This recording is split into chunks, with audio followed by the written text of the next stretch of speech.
Hello guys, welcome back to our YouTube channel. In this video we are gonna see, what if Naruto got harem with Hinata, Ino and Tenten? Part 2. If you want more awesome fan fiction like this, don't forget to hit that subscribe button. So without wasting any time, let's get into the video. Kurenai frowned across the field at Yamanaka Hero and his two accomplices. The tornado that one used to enter the field was definitely the Tsuka, tunneling fang, Taijutsu move of the Inyazuka clan, whereas the other one was in the ready stance of the Juken, gentle fist, Taijutsu style of the Hyuga clan. The Yamanaka, a Hyuga and an Inyazuka. Anko noted. She was still playing with the kunai in her hands in an unconcerned fashion. Kurenai picked up the message Anko was sending her. Two clans who had suffered almost no casualties on the day of the QB and one that had suffered moderate casualties. The Inyazuka is probably having his rage and grief at his packmates being killed taken advantage of by the other two. Kurenai thought as she drew a kunai, but who is actually pulling the strings here? Haruo? The Hyuga? Or is it someone else? In any case, we have to take them prisoner to find out what they know and what they have done. Surrender, Haruo. The Hokage knew well in advance that you would attempt to attack us here today. Kurenai called over to the man who had dared attack her team. Haruo scoffed. If he had evidence I had done something, I would be in T&I right now. Just because he had no evidence does not mean he did nothing to stop you. Kurenai fired back. At that moment. Owl, my youth. Bellowed a green blur as it crossed the field and dodged through Naruko's one-girl army, dynamic entry. With a howl of pain, the presumptive Inyazuka was sent flying across the field by a mighty kick to the face that utterly shattered the mask he wore. The green blur responsible then moved on to the Hyuga. Hanohete Singm. Great leaf flash. The blur roared and turned from a streak of green into a spinning top that sent the Hyuga flying as well, the mask hiding his identity smashed into pieces from a single powerful kick. The blur then zoomed over and stopped next to Kurenai. Finally able to see the true form of the blur, the three genin Kunoichi looked and then wished they hadn't. The blur was a tall, muscular man in a green spandex leotard. He wore orange legwarmers and a red hit-I-8 around his waist, acting as a belt for some reason. He also had on a flak jacket that showed he was at least Chunin rank. The freakiest part about the man was his head. He had shiny black hair and a bowl cut and thick eyebrows that seemed to move with a life of their own. Hinata blanched and was eternally grateful that she was a Hyuga and not an Uchiha at that moment because the Byakugan didn't have any memorization capability like the Sharingan, copy wheel I had. Ino's internal fashion disaster alarm was ringing at top volume and she immediately forgave Naruto for having worn the orange jumpsuit in the past, as it was nowhere near as horrifyingly awful as the outfit she saw before her right now. Naruto's face was utterly blank, echoed by her shadow clone army of one. She had worn a kill me now orange jumpsuit that made her look like a walking traffic cone, and she hadn't looked half as bad as this person did right now. She immediately made a mental note to ask her Jai-chan to ban green spandex leotards from Konoha. Yosh. A most youthful day to you all. The bushy-browed man greeted teammate in an obnoxiously loud and exuberant voice. I am glad to see that your youth has not been dampened by these most unyouthful of foes. Air Kurenai-sensei. Who is this guy? Naruto asked, her eyebrow twitching slightly. My pardon. How unyouthful of me not to introduce myself. The green-clad man shouted before Kurenai could say anything. I am known as Konoha's sublime green beast of prey, Mido Guy. May you be ever youthful, young one. You hear right. Anko said, her own eyebrow twitching slightly now. Listen guy, could you handle the Hyuga while me and Nai-chan take care of the Inyazuka? Who will take care of Haruo? Asked Kurenai. Anko gestured to Naruto, Ino and Hinata. You can't be serious. He's an assassination specialist. Kurenai said, red eyes boring into her friend's honey brown eyes. He's also outnumbered Kami knows how many to one, Nai-chan. Anko pointed out, gesturing to the horde of Narukos around them, and I think Naruko-chan here could keep popping them out all day long. Shifting her stance slightly, she put her game face, read. Sadistic on and looked at the genin. Alright Gakus. Here is your first air rank mission as a team. Capture Yamanaka Hero alive. Break his arms and legs if you have to, but he has to be alive, got it? Hell yeah. I owe this guy some payback for destroying my old home and making Ino-chan and Hinata-chan hurt each other. Naruto growled as she drew a kunai. Ino nodded. No one blows up my friend's house and gets away with it. Besides, my cheek is still sore from Hinata-chan's backhand. A menace Ino-chan. Hinata said as she shifted to an aggressive Juken stance, but my stomach is also still sore from your kick. You owe me some red bean soup and I'll stand you a few at the bakery that makes your favorite cinnamon buns, okay? And said as she drew a kunai as well. Yosh. Kurenai-san, your genin are most youthful. Guy said exuberantly, I shall burn my youthful flames to equal theirs, or I shall run 100 laps around Konoha on one hand. Right. Let's just kick their fasses already. Anko said as she ran to where the Inyazuka was getting up, swearing like a sailor. Indeed. Let us display our flames of youth for all to see. Shouted Guy as he ran to intercept the Hyuga before he could rejoin Hero. Kurenai sighed. Oh hell. Looking at her so new they still squeak team, she read the determination in their faces. Be careful. Was all she said before rushing to join Anko. With Guy. Stand aside. The demon vessel must be slain. The Hyuga said in a monotone. He was of the main family, Guy could see from his unmarked forehead. He was probably in his mid-20s. I frowned. This is most unyouthful of you. Young Naruko is not the fox, she is the container of it. Indeed. Agreed the Hyuga, surprising Guy slightly. I have observed the seal with my Byakugan. It is utterly impossible for the Kyuubi to break out. Then why do you do this? Asked Guy as he slid smoothly into his Genken stance. Their very presence corrupts and taints the sanctity of Hinata-sama. The Hyuga replied, a hint of disgust in his voice. He also slid into his ready stance, that of the Jukin. Nonsense. Guy said dismissively, if anything Naruko's presence causes Hinata-sama's youthful flames to reach new heights. It would seem we are at an impasse. Observed the Hyuga as he tensed his body for combat. So it would seem. Agreed Guy. The air around the two of them was thick and dense, with both chakra and tension. The solitary leaf fluttered between the two and slowly drifted down to the ground between the two ninja. As it touched the ground, it was ripped into shreds by the clash between the two opposing taijutsu styles. With Kurenai and Anko. Out of the way. The Inyazuka growled, I'm gonna rip the fox into pieces and feed them to it which she's still breathing. I'm not imaginative enough. Anko said critically, it's been done before. Anko, Kurenai said with a sweat drop, I don't think you should be critiquing him on his torture methods. I think? Anko asked with a pout, but Nai-chan, everything he suggests is so boring. No imagination at all. Boy. Yelled the Inyazuka, looking offended. Anko ignored him. Kurenai sighed and looked at the Inyazuka. Naruko isn't the fox. She is the fox's jailer. I don't give a crap. The Inyazuka snarled back, if she dies, the fox dies. It's as simple as that. Then why isn't your ninkin here with you? Anko asked pointedly, making the brash man flinch. He refused to come because he knew you were wrong, Jackfus. Ska! The Inyazuka yelled as he attacked. Idiot. Anko said as she dodged to the side. Back with the genin and the Naruko army. One chance, Yamanaka Hero. Surrender. Naruko said flatly. Or what? Your little army will prank me to death. Hero scoffed dismissively, you are no Kunoichi, demon bitch. You have a couple of tricks, but that doesn't make you a shinobi. She's no traitor like you are at least. Ino shouted at her distant cousin, she's never attacked fellow Konoha ninja like you did with the Shinranshin no Jutsu, mind destruction jutsu. You don't know what you're talking about, brat. Hero growled. Illuminate me. Ino challenged him. Hero chuckled darkly. No can do. It's an S-rank secret, punishable by an extremely painful death if revealed. Besides, I'm a loyal ninja of Konoha. DCH. Yeah right. Muttered Ino as her mind raced. S-rank. Naruko had done something that deserved that highest secrecy classification. Ino-chan, ignore him. Naruko said firmly. He's spewing poison because he knows that he's finished, loyal ninja of Konoha or not. Naruko-chan's right. Hinata said, we should capture him before he tries any more Yamanaka clan jutsu. Right. Ino said shaking her head to clear it. What was she thinking, listening to the taunts of the enemy? She gripped the kunai she held in her hand tighter. She was about to charge the traitor to her clan when a Naruko clone leaned in to whisper into her ear. We clones will be the cannon fodder. We are far more easily replaced than you or Hinata-chan. The clone whispered. A shiver went down her spine as the clone's whispered words tickled her ear. What the heck? She thought with a small blush. Alright, first wave. Attack. Naruko commanded. 100 clones charged forward at the Yamanaka Jonin with a roar. Naruto beat off clone after clone with punches and kicks. When only a small group remained, he flipped through some hand signs. Pain. Nkakik no Jutsu.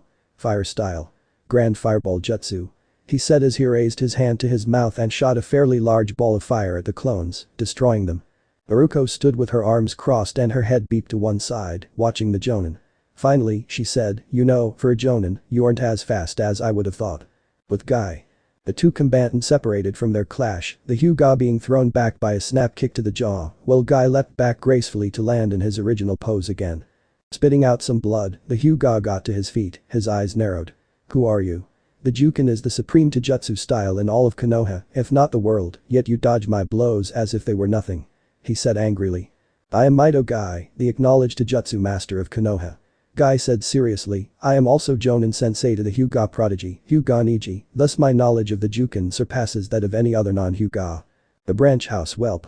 The Hyuga sneered, well, we shall see how you fare when I am using this. Byakugan. Settling into a more aggressive stance, the Hyuga said, I am Hyuga Arashi of the main family. Prepare to die. Shaking his head sorrowfully, Guy said, you are most unyouthful.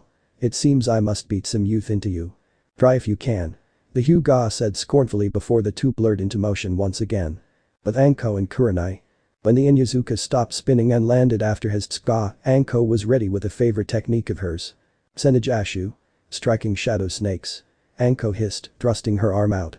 4 snakes emerged from her sleeve, wrapped around the Inyazuka and sank their fangs into him. Arg.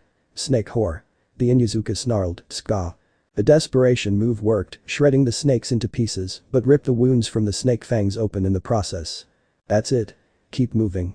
Anko crooned at the panting man, the more you move, the faster the venom in your blood will spread. You did remember to use non-lethal venom, didn't you? Kurenai asked suspiciously. Of course I did, Nai-chan. Anko retorted indignantly, then paused, at least I think I did, meh. As long as we get him the anti-venom, he'll be fine. Damn you. The Inyazuka roared, how dare you treat Inyazuka Shippo like this? Tenga cutting fang. He spun vertically this time rather than on his horizontal axis, becoming a giant buzzsaw aimed at Anko. She quickly Kawarimia'd, substituted, with a nearby branch, and was interested to see the branch reduced to so much sawdust. Turning to Kurenai with a forced smile on her face, Anko said, Nai-chan, a bit of help here. The things I do for you, Anko. Kurenai sighed as she weaved hand signs. Back with Naruko. Haruo raised an eyebrow, say what? Either you're holding back or you plain suck as a jonin. Naruko said insultingly. You were barely moving faster than my clones, and while that fireball was way bigger than anything Sasuke team ever did, it was still far from the biggest I've ever seen. Who made a bigger Genkakik than mine? Haruo asked, insulted. San, Daemi Jai-chan. Naruko said. He took me to his personal training field once as a birthday treat and showed me some of his favorite jutsu. The Genkakik was one of them and his was twice the size of yours, at least. Ino and Hinata looked odd. The third Hokage was reputed to know every non-Kekkei Genkai jutsu in Konoha. It was one reason why he was nicknamed Hakus, Professor. To be shown some of his best jutsu was a tremendous honor, and he had done it as a treat for a little girl's birthday. Damn brat. Haruo growled and started to run at the red-clad Kunoichi. Second wave, now. Naruko commanded. 100 shadow clones formed up in front of their original and her team and each threw either kunai or shuriken at Haruo, then clapped their hands. Gyuten. Repch no jutsu. Wind style. Gale palm jutsu. The 100 shadow clones chanted, causing a massive blast of wind to erupt from their hands. It swept towards Haruo and impacted on the weapons, speeding them up considerably. Shit. Doten. Dorikeki no jutsu. Earth style. Mudwall jutsu. Haruo yelped in surprise as he slammed his hands on the ground, causing a section of the ground to erupt upwards in front of him, just in time to block the incoming rain of metallic death. Haruo gulped when he heard the shuriken and kunai thud into the wall, as well as the fierce wind blowing over the wall. That makes 2 elemental jutsu she's used now, and she used the first one without any hand signs. Where the hell did she learn them? The jonin thought frantically. Naruko's team were asking their teammate the same thing. Oh, those? Part of my inheritance was a jutsu library. Last night, I was up late practicing those 2 jutsu with a couple of 100 Kage Bunshin, which lets me learn things faster, sorta. Anyway, I only have those 2 down, so we'll have to get serious now. Naruko said with a slight frown. That seemed plenty serious to me. Ino said looking at the earth wall studded with weaponry. With Guy. The 2 battling ninja moved so gracefully that, were it not for the fact that they were trying to do serious harm to one another, it might even be called a work of art. Kicks were lashed out, only to be dodged or blocked. Punches were countered, jabs were exchanged, all taking place at a speed that most shinobi would find hard to match for any length of time. The 2 combatants separated once again, with the Hyuga looking frustrated. How can this be? I cannot close a single one of his tenketsu. It's almost like fighting Hiashi-sama, he knows precisely how I'm going to move even as I decide to do it. Hyuga Arashi thought angrily, fine. He leaves me no choice. I, on the other hand, was enjoying himself immensely. Ah, now this is most youthful. A clash of warriors fighting for dominance over the other. I should really challenge my eternal rival to another match soon. Elsewhere, Hot Aki Kakashi shivered as he had a bad feeling Guy was thinking about challenging him to another youthful contest. Stubborn, aren't you? Arashi said as he glared at the spandex-clad ninja. I have been called such before by unyouthful people such as you. Guy conceded. Humph. You would do well to stand aside now, else you shall not live to regret your defiance. Arashi said pointedly. That I doubt. Guy chuckled humorlessly, such words have been spoken to me by far more fearsome foes than you, and yet here I stand. They were not of the Hyuga clan. Arashi said arrogantly. Now you are within range of my divination. The Hyuga adopted a low stance with a hand extended before him and the other arched behind him. Jkem. Haki Rakujkin SHM. Gentle fist art. 8 trigrams, 64 palms. Arashi said coldly as he began the signature attack of the Hyuga main branch. Not only for his foe to vanish from his sight. Arashi could not believe it. The man he had been about to trounce with his best technique had simply vanished without a trace. Arashi pushed his Byakugan to the very limit of its range, but found no sign of his opponent anywhere within 10 kilometers in any direction, which should be impossible. Only the Nidaime Hokage had ever moved such a distance in less time than it took to blink. Youth. Guy roared as he erupted from the ground beneath Arashi and grabbed him around his waist. But the Arashi got out before he was thrown to the ground and pinned there. Gibbon recruit. One's own rule. Guy roared as he head-butted the Hyuga in the stomach. If I can't do 100 push-ups in 5 seconds Cossack dance time. The spandex-clad ninja declared. Moving so fast he blurred, pushing up and down with incredible speed, head-butting the Hyuga in the stomach every time he lowered himself. Victory. Guy celebrated. He had succeeded in his self-appointed challenge. Then he noticed his training partner staggering to his feet clutching his stomach. Grinning with those shiny teeth of his, he spun in a miniature twister. The no Hesaisha Nakusa Seizu. Leaf youth exercise. Guy yelled enthusiastically as he kicked the still recovering Hyuga with the full force of his muscles and the centrifugal force of the spin, sending him crashing into a tree, blissfully unconscious. The spandex-clad ninja wiped off the remains of dirt from his jumpsuit. It had been a while since he had used ninjutsu. His Doten. Maguragakure no Jutsu, Earth style. Hidden mole jutsu was the perfect way to sneak up on a Hyuga. Rather than a perfect sphere as most would believe, the Byakugan only gave them a large dome of sight, most of that directed to the sky and 360 degrees around them, leaving only a small amount of sight beneath the earth, reaching perhaps 3 feet down at most. A glaring weakness and one that the branch family was well aware of. Evidently, the main family was unaware of this weakness. Guy regarded the defeated form of his opponent with a slight frown. I may have overdone it just a touch. But Anko and Kurenai. Meijin. Narukumi no Jutsu. Demonic Illusion. Death Mirage Jutsu. Kurenai whispered as she completed her hand signs. A shippo, she vanished in a swirl of leaves. He looked around groggily as he felt himself getting weaker. The venom in his body was beginning to affect his body more and more, making his head spin. He had to wrap this up quickly. Suddenly the world turned red. Blood appeared on the ground, next to dead bodies, ones he recognized easily as they bore the fang tattoo marks of the Inyazuka on their faces. Shippo looked around in horror, seeing the entire Inyazuka clan, Ninken and all, lying dead around him, cut to pieces. The shock of his worst fear, the one thing he fervently wished to never see, combined with the venom Anko's snakes had injected into him was too much for him. Shippo's last thought before he fell into unconsciousness was I really hate Genjutsu, damn it. As Inyazuka Shippo collapsed, Kurenai was grateful for the fact. The look of sheer broken despair on his face at whatever it was he saw under the Genjutsu's effect had been startlingly bleak. Then again, she had never used this particular Genjutsu on an Inyazuka before, so Kurenai supposed that this was useful information. Anko tied the comatose Inyazuka up with some escape-proof rope she carried around with her on the off chance of something like this happening.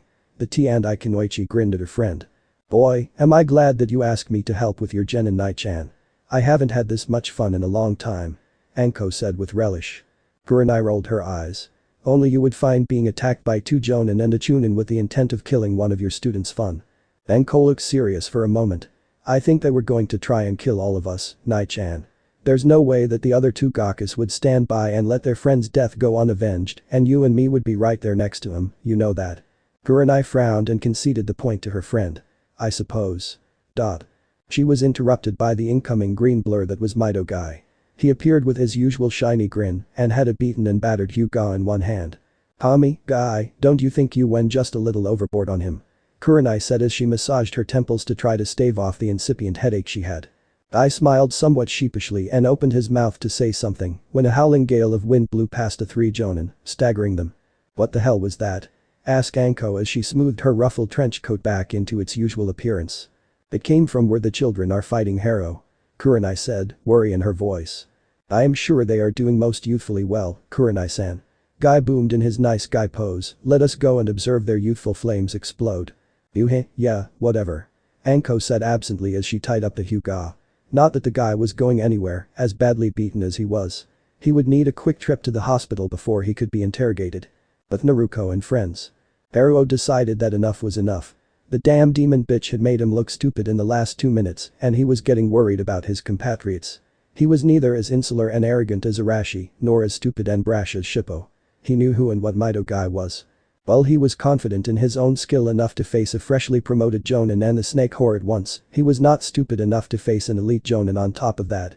He just hoped Arashi could hold out until he did what needed to be done. Haruo formed the tiger hand sign and began gathering and compressing chakra for the jutsu that he hoped would slay the demon bitch for once and for all. Naruko could feel the chakra being built up by Haruo.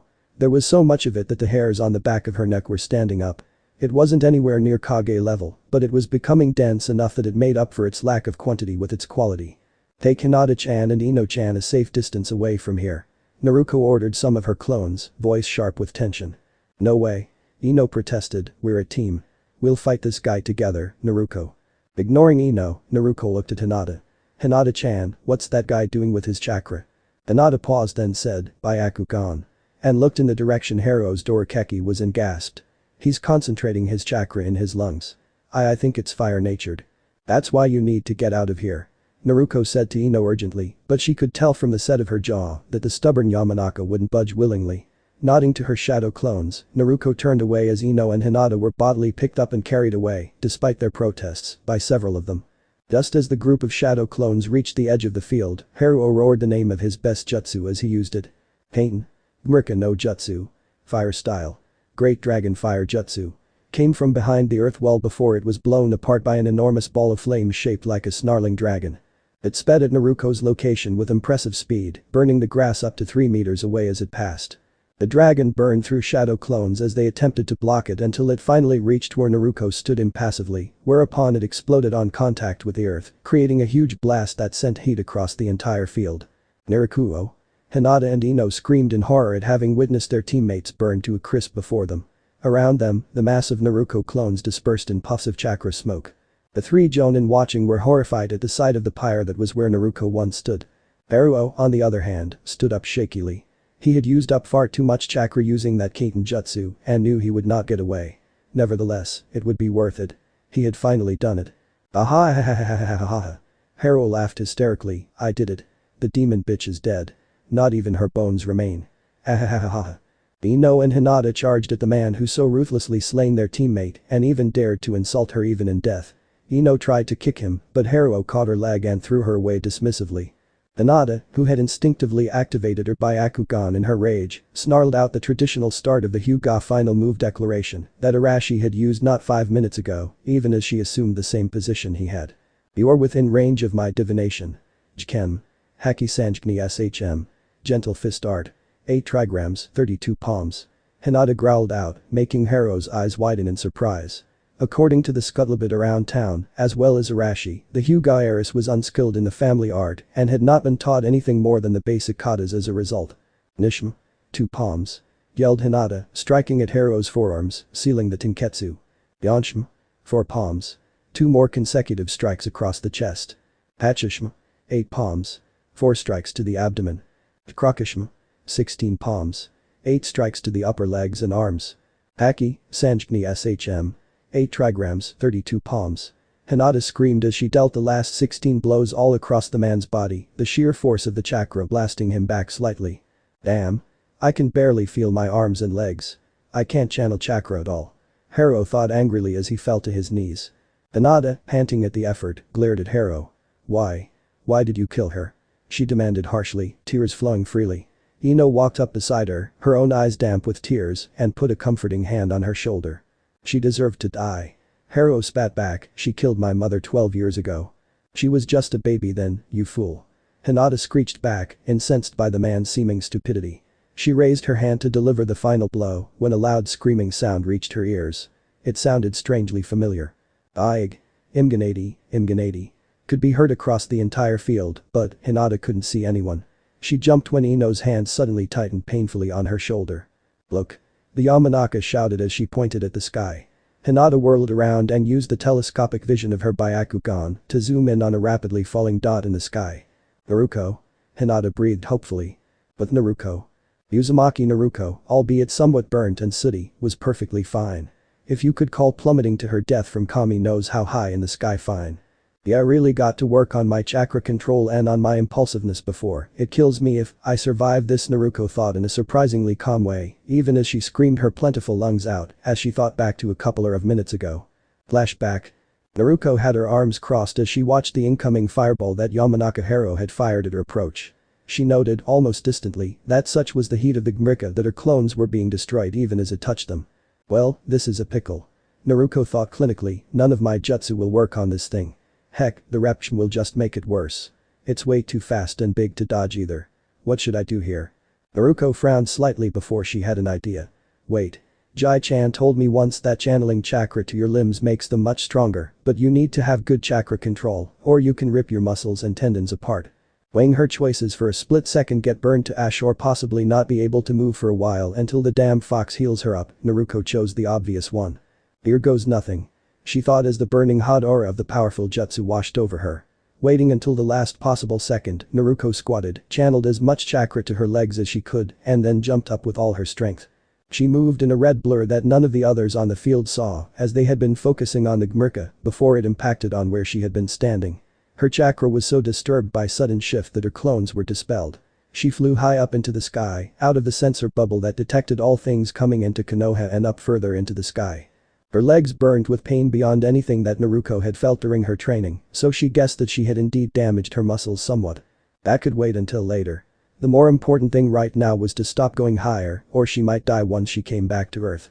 She discarded several possible ideas involving Kage Bunshin before hitting on an idea that might work. Gyuden. Repshim. Naruko said, deliberately using more chakra than she needed to use in the jutsu.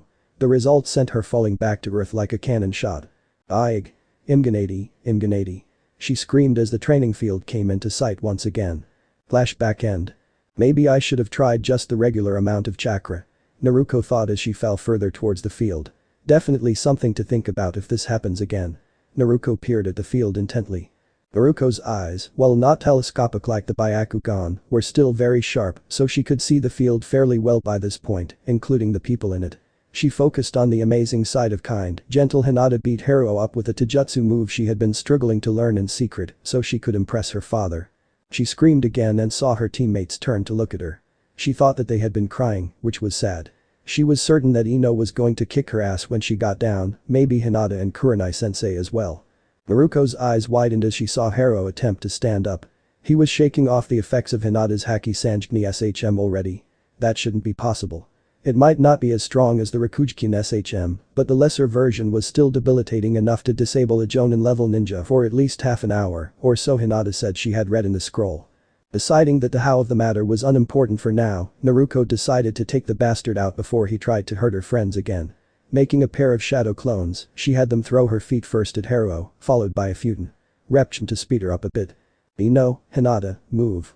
Now. She roared as she started spinning like an Inyazuka. But Hinata and Ino. When Hinata heard Naruko talk to her, she was giddy that she was still alive. When Naruko addressed her without honorifics, she almost fainted. But when Naruko ordered her to move in that tone of voice, she moved without even thinking about it, grabbing Ino and jumping to the side.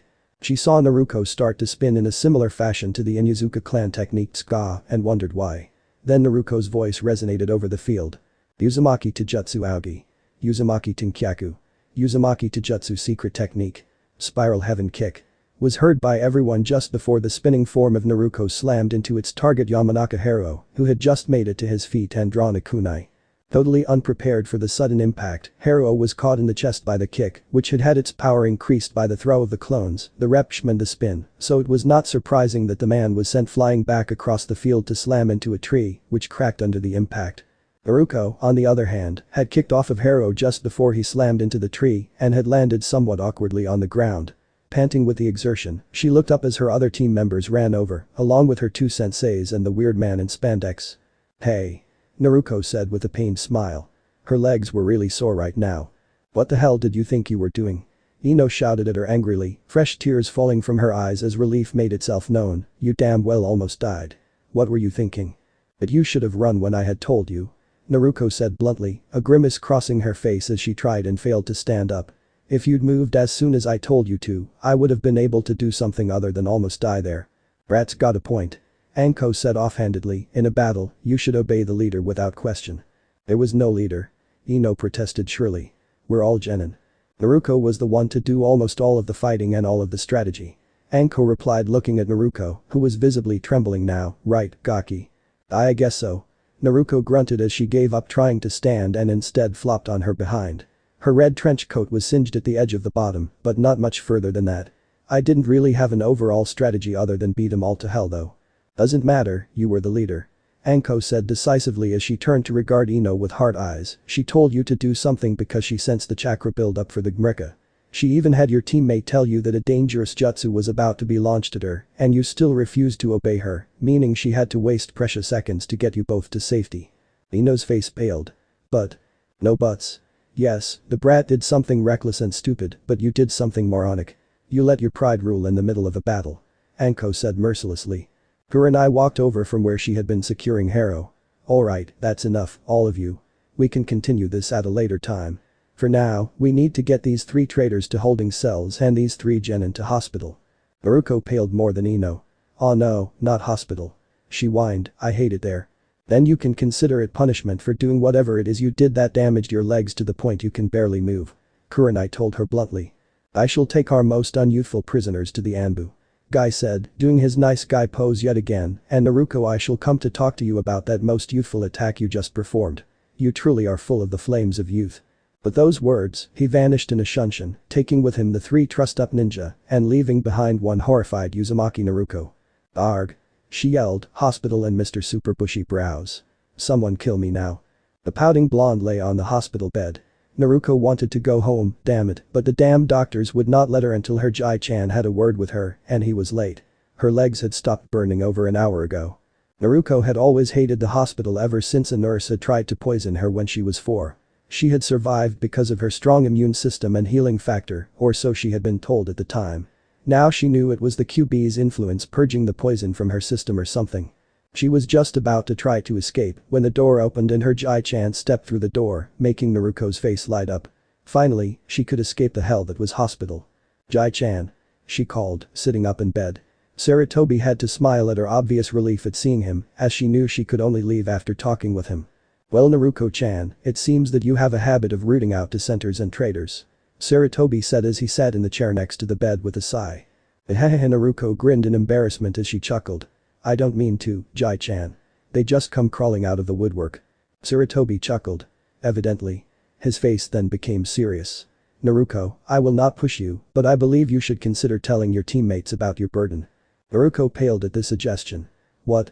No. No way. She stammered in shock, I can't. They'll hate me. Naruko, I was watching the entire battle between you and Yamanaka Haruo from start to finish, and I can assure you that the thought of you being dead was horrific to the both of them. Sarutobi said with a frown. He had known the idea of her friends finding out about the QB would terrify her, but with the Genin Housing Act, they would all be living together, and it would be close to impossible to hide it for long with Ino, the daughter of one of the best interrogators in Anbuti and Hinata, wielder of one of the 3 great ninjutsu, in close contact with Naruko almost 24/7. Deciding that to put any more pressure on her would be a bad idea, Sarutobi said, very well. I could order you to tell them, but I won't. Eh? Why? Asked a visibly relieved Naruko. The quick tip on being a leader, Naruko-chan. A good leader never issues an order to someone that they know will not be obeyed, because when the order is eventually disobeyed, it reduces the leader's credibility with their subordinates and makes them look foolish. Sarutobi said with a smile. Hi, Jai-chan. Naruko nodded. I will, however, ask that you keep an open mind about it. Sarutobi continued, spend time with them, get to know them better than you do yourself. Then think about telling them. Okay. Naruko nodded again slowly, then her eyes widened. Jai-chan, are Ino-chan and Hinata-chan alright? They're not hurt are they? Sarutobi chuckled. No, they're both perfectly fine. Hiashi and Inoichi picked them up a while ago. They said to pass on their thanks for protecting their daughters. Naruko smiled softly. As long as my friends are fine, all's good. She whispered so quietly Sarutobi had to strain to hear her. And the civilians think she's a heartless demon. Fools. Sarutobi thought as he gazed at his surrogate granddaughter. Well then, I suppose I had better be going. He said at last as he stood up. Hell yeah. Naruko cheered, I'm getting out of here. Ah, not yet. Sarutobi said, making her pause, then realization dawned on her with a look of horror, which grew with his next words, I believe one Mido guy wishes to how did he put it? Ah yes, aid you in fanning your flames of youth, I believe he said. He was most impressed by that last kick you used on Hero. Naruko was mouthing the words flames of youth soundlessly in abject terror. Oh yes. I'll be coming over today to summon Enma and Enki as I have a feeling you'll be busy tomorrow. Sarutobi said with a grin before vanishing in a shunshin. Before Naruko could do more than blink, a familiar figure in a green spandex leotard ran into the room, bellowing, hello, Naruko-san and a most youthful greeting to you. The yell, damn it all, Jai-chan. Swiftly followed the first yell with admirable alacrity. Dining room, Yamanaka flower shop, around the same time. Ino sat at the dining table, a scowl across her pretty face as she looked at the table moodily. She had tried to see Naruko after she had had her checkup, but both Hinata and herself had been told she wasn't allowed to see visitors. What the hell is going on? Ino thought angrily, my cousin comes out of nowhere to try and kill Naruko because he believes she killed his mother 12 years ago. Not only that, he blew up her house and whatever it is that he believes Naruko did is an S-rank secret. The platinum blonde Kunoichi sighed as she thought about everything. It just didn't make sense. From the door, Inoichi watched his daughter with the experienced eye of both a father and an interrogator. He knew his little princess well enough that he knew that once she got fed up of chewing over the information she had, she would start asking questions that Inoichi couldn't answer because of the law. She was a born interrogator. If I head in now, I can head off her questions with a small white lie and a small distraction. The elder Yamanaka thought quickly. Princess. Inoichi called as he walked into the dining room with a smile. Oh, hi daddy. Ino said distractedly. Ino. He said seriously, which drew his daughter's immediate attention. Inoichi rarely called her anything but the pet name he had given her as a little girl, so this had to be serious. I am proud of you for standing with your friend against a superior opponent, princess. He told her with a smile. Ino flushed slightly at this. You must be curious as to why Hero tried to kill your teammate, correct? Inoichi said with certainty. Yes, I am. It's been driving me batty. Ino replied, aggravation in her voice. Well, I can tell you my suspicions on why he tried if you'd like. He offered casually. Wait, you don't know? Ino asked. Inoichi laughed. Not even the Yamanaka clan fully understands the working of the mind, princess. He said wryly. Ino nodded in agreement, not noticing he had effectively dodged her question. Well now, where to begin? Inoichi mused aloud, I don't suppose you know when Naruko's birthday is, do you? Actually, I do. Ino chirped, she was born on the day of the QB. Inoichi raised his eyebrow. How'd you find out? Naruko told me and Hinata yesterday when she told us who her mother was. Ino smiled as she remembered how happy Naruko had been. Hokage-sama told her. Good, now I can tell Naruko a bit about her mother. Inoichi said. Wait, you knew? Ino asked, stunned. Ashina-sama was a very famous kunoichi, Ino. She had many enemies.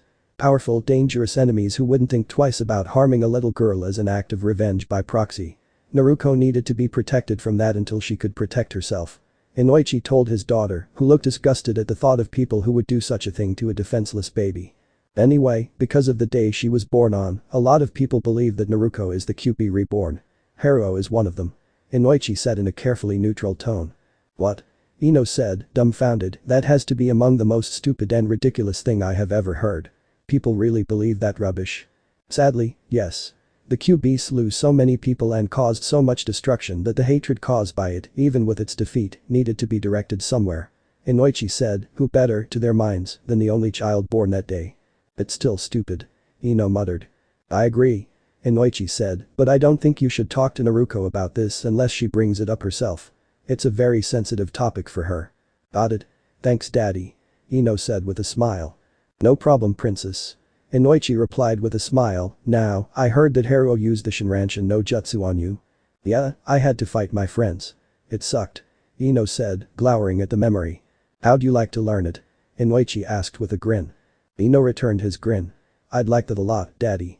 Hokage Tower, 2 hours later. Sarutobi was pleasantly surprised that Kakashi was actually on time for a change. He must have taken his warning seriously. The other Jonin looked shocked. Asuma dropped his cigarette, Kurenai tried to dispel a gain jutsu, and Anko just blinked slowly.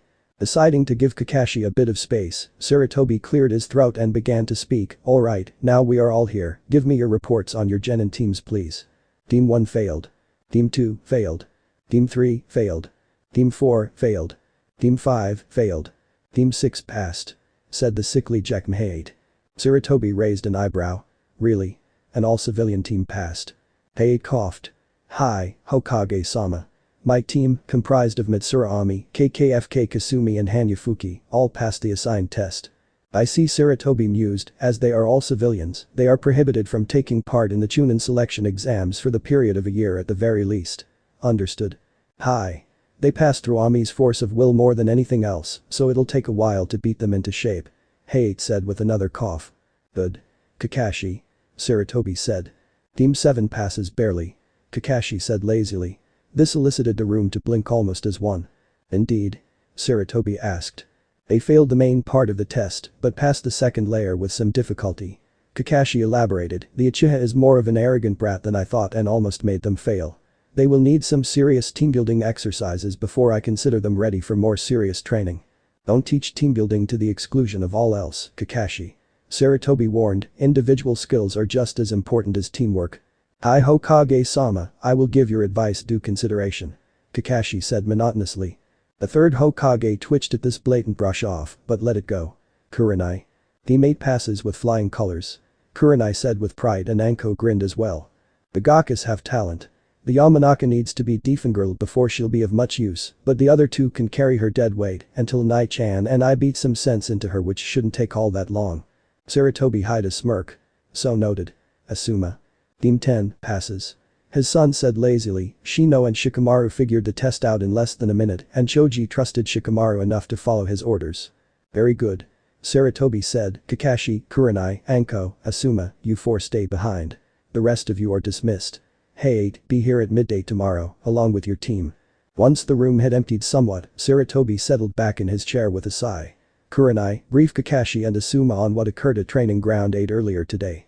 Kurenai briefly outlined Yamanaka Haro, Hyuga Arashi and Inyazuka Shippo's attack on Naruko, complete with Naruko's mastery of the Kage Bunshin, her use of Teppandama and Repshim, Hinata's unexpected mastery of her family's Taijutsu, and of course, Naruko's final attack that defeated Haro, her Uzumaki Tenkyaku, Spiral Heaven Kick.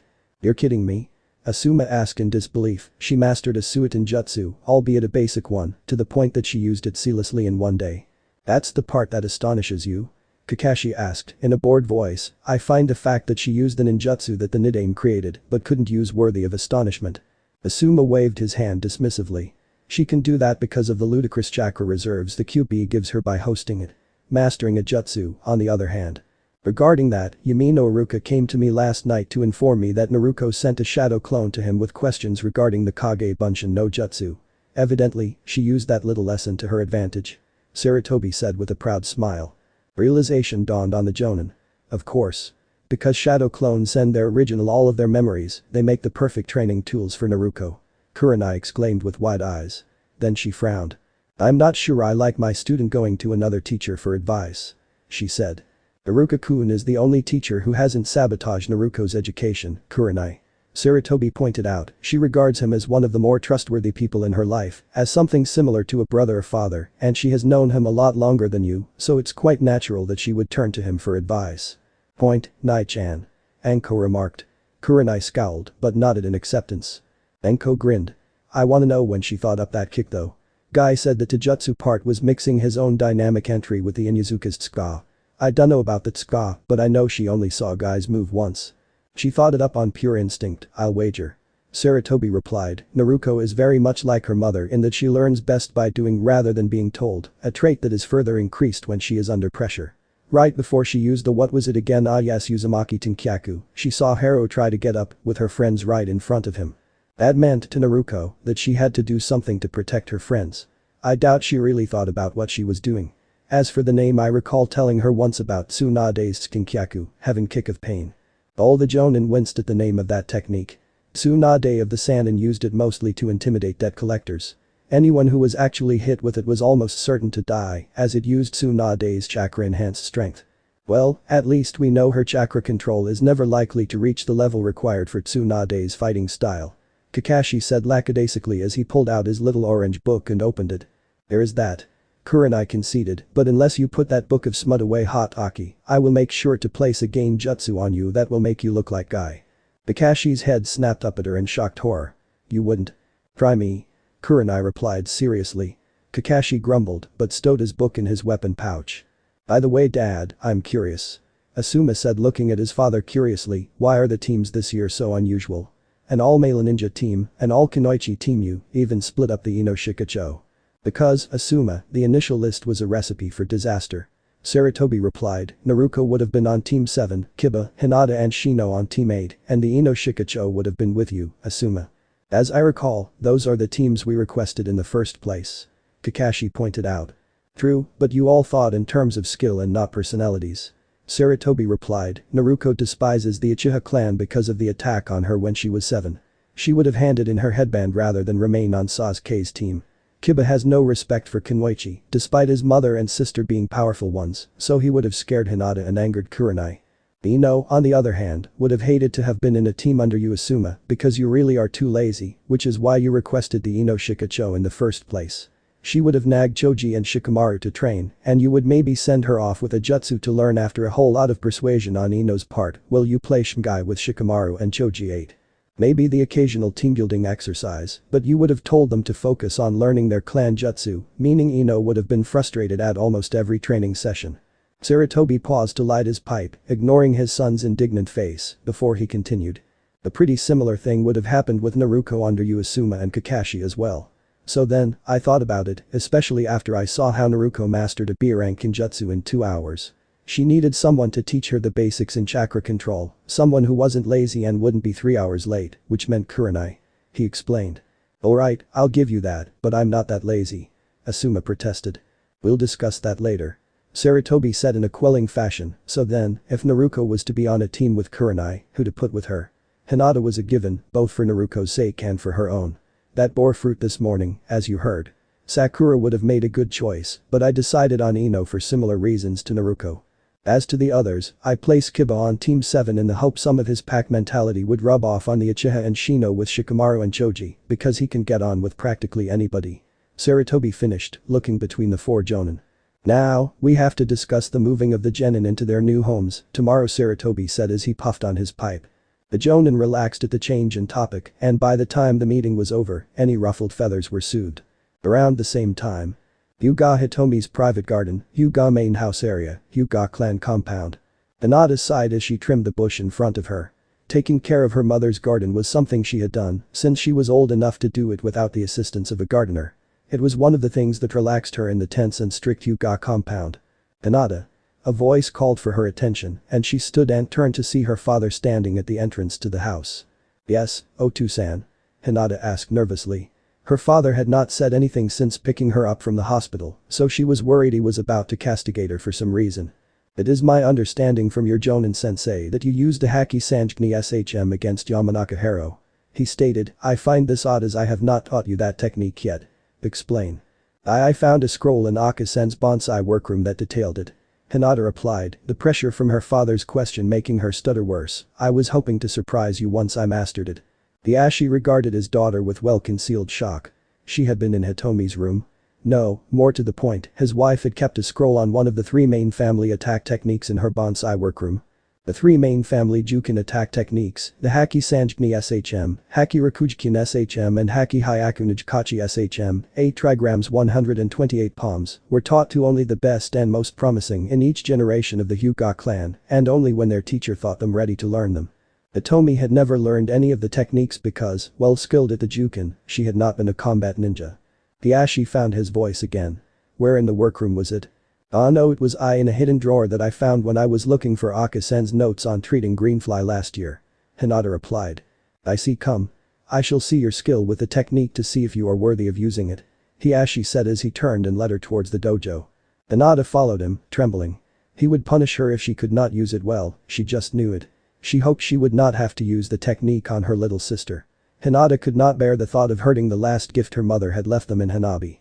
She had only won against Hanabi in spars a couple of times, mostly when she was too distracted or concerned about something to concentrate on holding back against her, like she had a couple of days ago when Naruko's apartment building had been blown up. When they reached the dojo, as Hinata had feared, Hanabi, her little sister, stood waiting impassively for her father and elder sister. She was dressed in black training clothes, and her blank face gave away a little of how she felt. "Hanabi, your sister has learned a new technique that I would like her to use against you." Hiashi told Hanabi, "Prepare yourself." "Hi, Otu-sama." Hanabi replied, her voice far too solemn for a 7-year-old. She assumed the basic stance of the Jukin when Hinata stood opposite her. Reluctantly, Hinata assumed the same stance. "What do I do? I don't want to hurt Hanabi-chan. But I don't want to be punished either. What should I do?" Hinata thought frantically. Then, she remembered the burning pyre where she thought Naruko had died earlier this morning. Her face stiffened as she instinctively activated the Byakugan with remembered rage, which shocked Hanabi as she saw her sister glaring at her for the first time in her life. "Never again. Never again will I be forced to let Naruko protect me as she risks her life," Hinata thought ferociously. In her mind, she saw Naruko exchanged for Hanabi. Hinata's mind rebelled against the scenario. Hiashi was struck by the similarity between Hinata and Hitomi at that moment. Hinata looked just like her mother had after an assassin wounded him in a failed attempt on his life. She had torn the man to pieces with all the ferocity of a lioness. "Oh dear. I believe Hanabi is about to be pounded like nothing she has felt before," Hiashi thought before he raised his hand and said, "Hajime." To Hanabi's astonishment, Hinata moved to attack first, which was unprecedented in every single spar the two sisters had ever had. She hurriedly activated her own jutsu and blocked Hinata's strike barely. It was all Hanabi could do to hold her own against the ferocious onslaught Hinata sent her way. She had absolutely no room to counterattack whatsoever. After a particularly well-executed strike knocked her off balance, Hanabi saw Hinata make a very specific pose that was far too familiar from when she saw her father do it. "You're within range of my divination, Hanabi," Hinata said in a cold voice that chilled the younger Hyuga to hear, "Haki Sanjigni Shm." Hinata's arms then seemed to blur as she began the attack. Nishima, a pair of strikes to the tenketsu in her shoulders. Yanshima. An additional 2 strikes to the abdomen. Hachishima. 4 strikes across the upper torso, carefully avoiding the internal organs. Krakashima. 8 strikes to the arms and upper legs. Haki Sanjigni Shm. Hinata struck the final set of 16 strikes across most of the body of her younger sister, the last being strong enough to fling Hanabi back onto the dojo floor in a crumpled heap. Hiashi would have gaped had it not been for his Hyuga training in keeping his emotions under check and out of sight. That had been an excellently executed attack, although it had been strangely different from the version he knew, more fluid and less rigid than the traditional version taught by the clan. Regardless of how it was done, Hinata had closed 30 of Hanabi's tenketsu and partially closed the other 2, without so much as grazing any of Hanabi's veins or organs. He was astounded by her progress and was pleased to say that he had never been more proud of his eldest daughter. Hinata seemed to come out of her trance and ran to help her sister sit up, concern written across her face. She began opening Hanabi's tenketsu one by one, a painful process Hiashi knew from personal experience.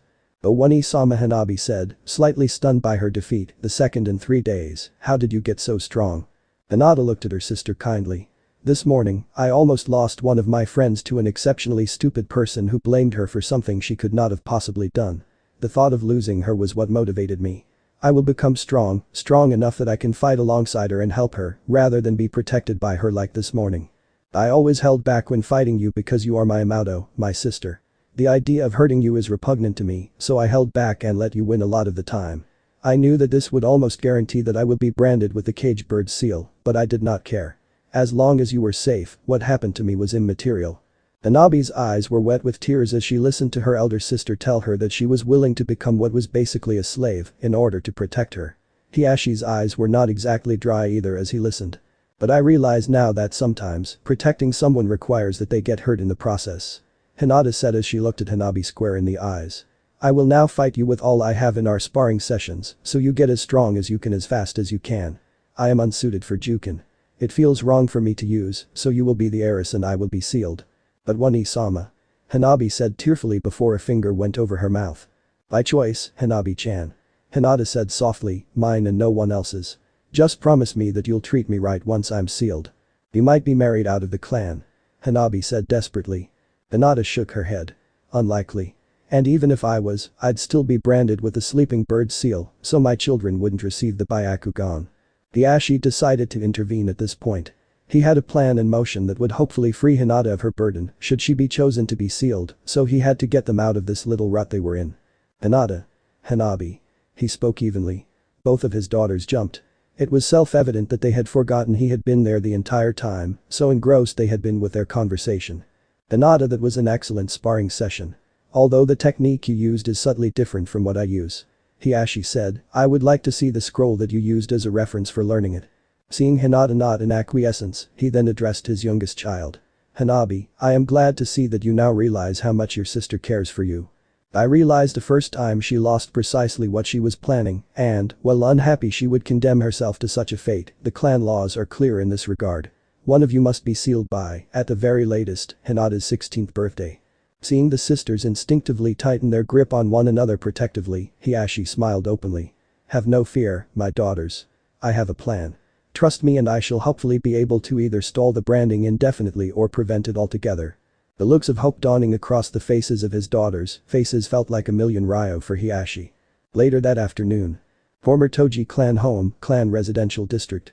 Naruko was sitting cross-legged on the floor of the training room, her face contorted in thought. Before her was a scroll detailing her clan's Taijutsu style. To be accurate, Taijutsu styles, plural. She had gotten home a while ago from the hospital after enduring a youthful discussion of the technique she had used against Yamanaka Hero this morning from Gai-sensei. But the 2-hour talk, how he had managed to talk about a single technique for that long, she didn't know, had boiled down to, in essence, was 3 points and an offer. First. Naruko had not utilized the Tsuka portion of the technique correctly. She had only gotten perhaps a third of the spin speed possible, so she had not hit as hard as she could have. Second.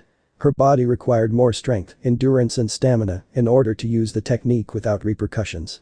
And third. The technique was too unwieldy, as it required a completely static target in order to strike the opponent successfully. She had been lucky that Hero had been too debilitated by Hinata's Juken to be able to dodge her. The offer was to give her remedial training in Taijutsu and basic exercises in order to allow her youthful flames to explode in full bloom, whatever that meant.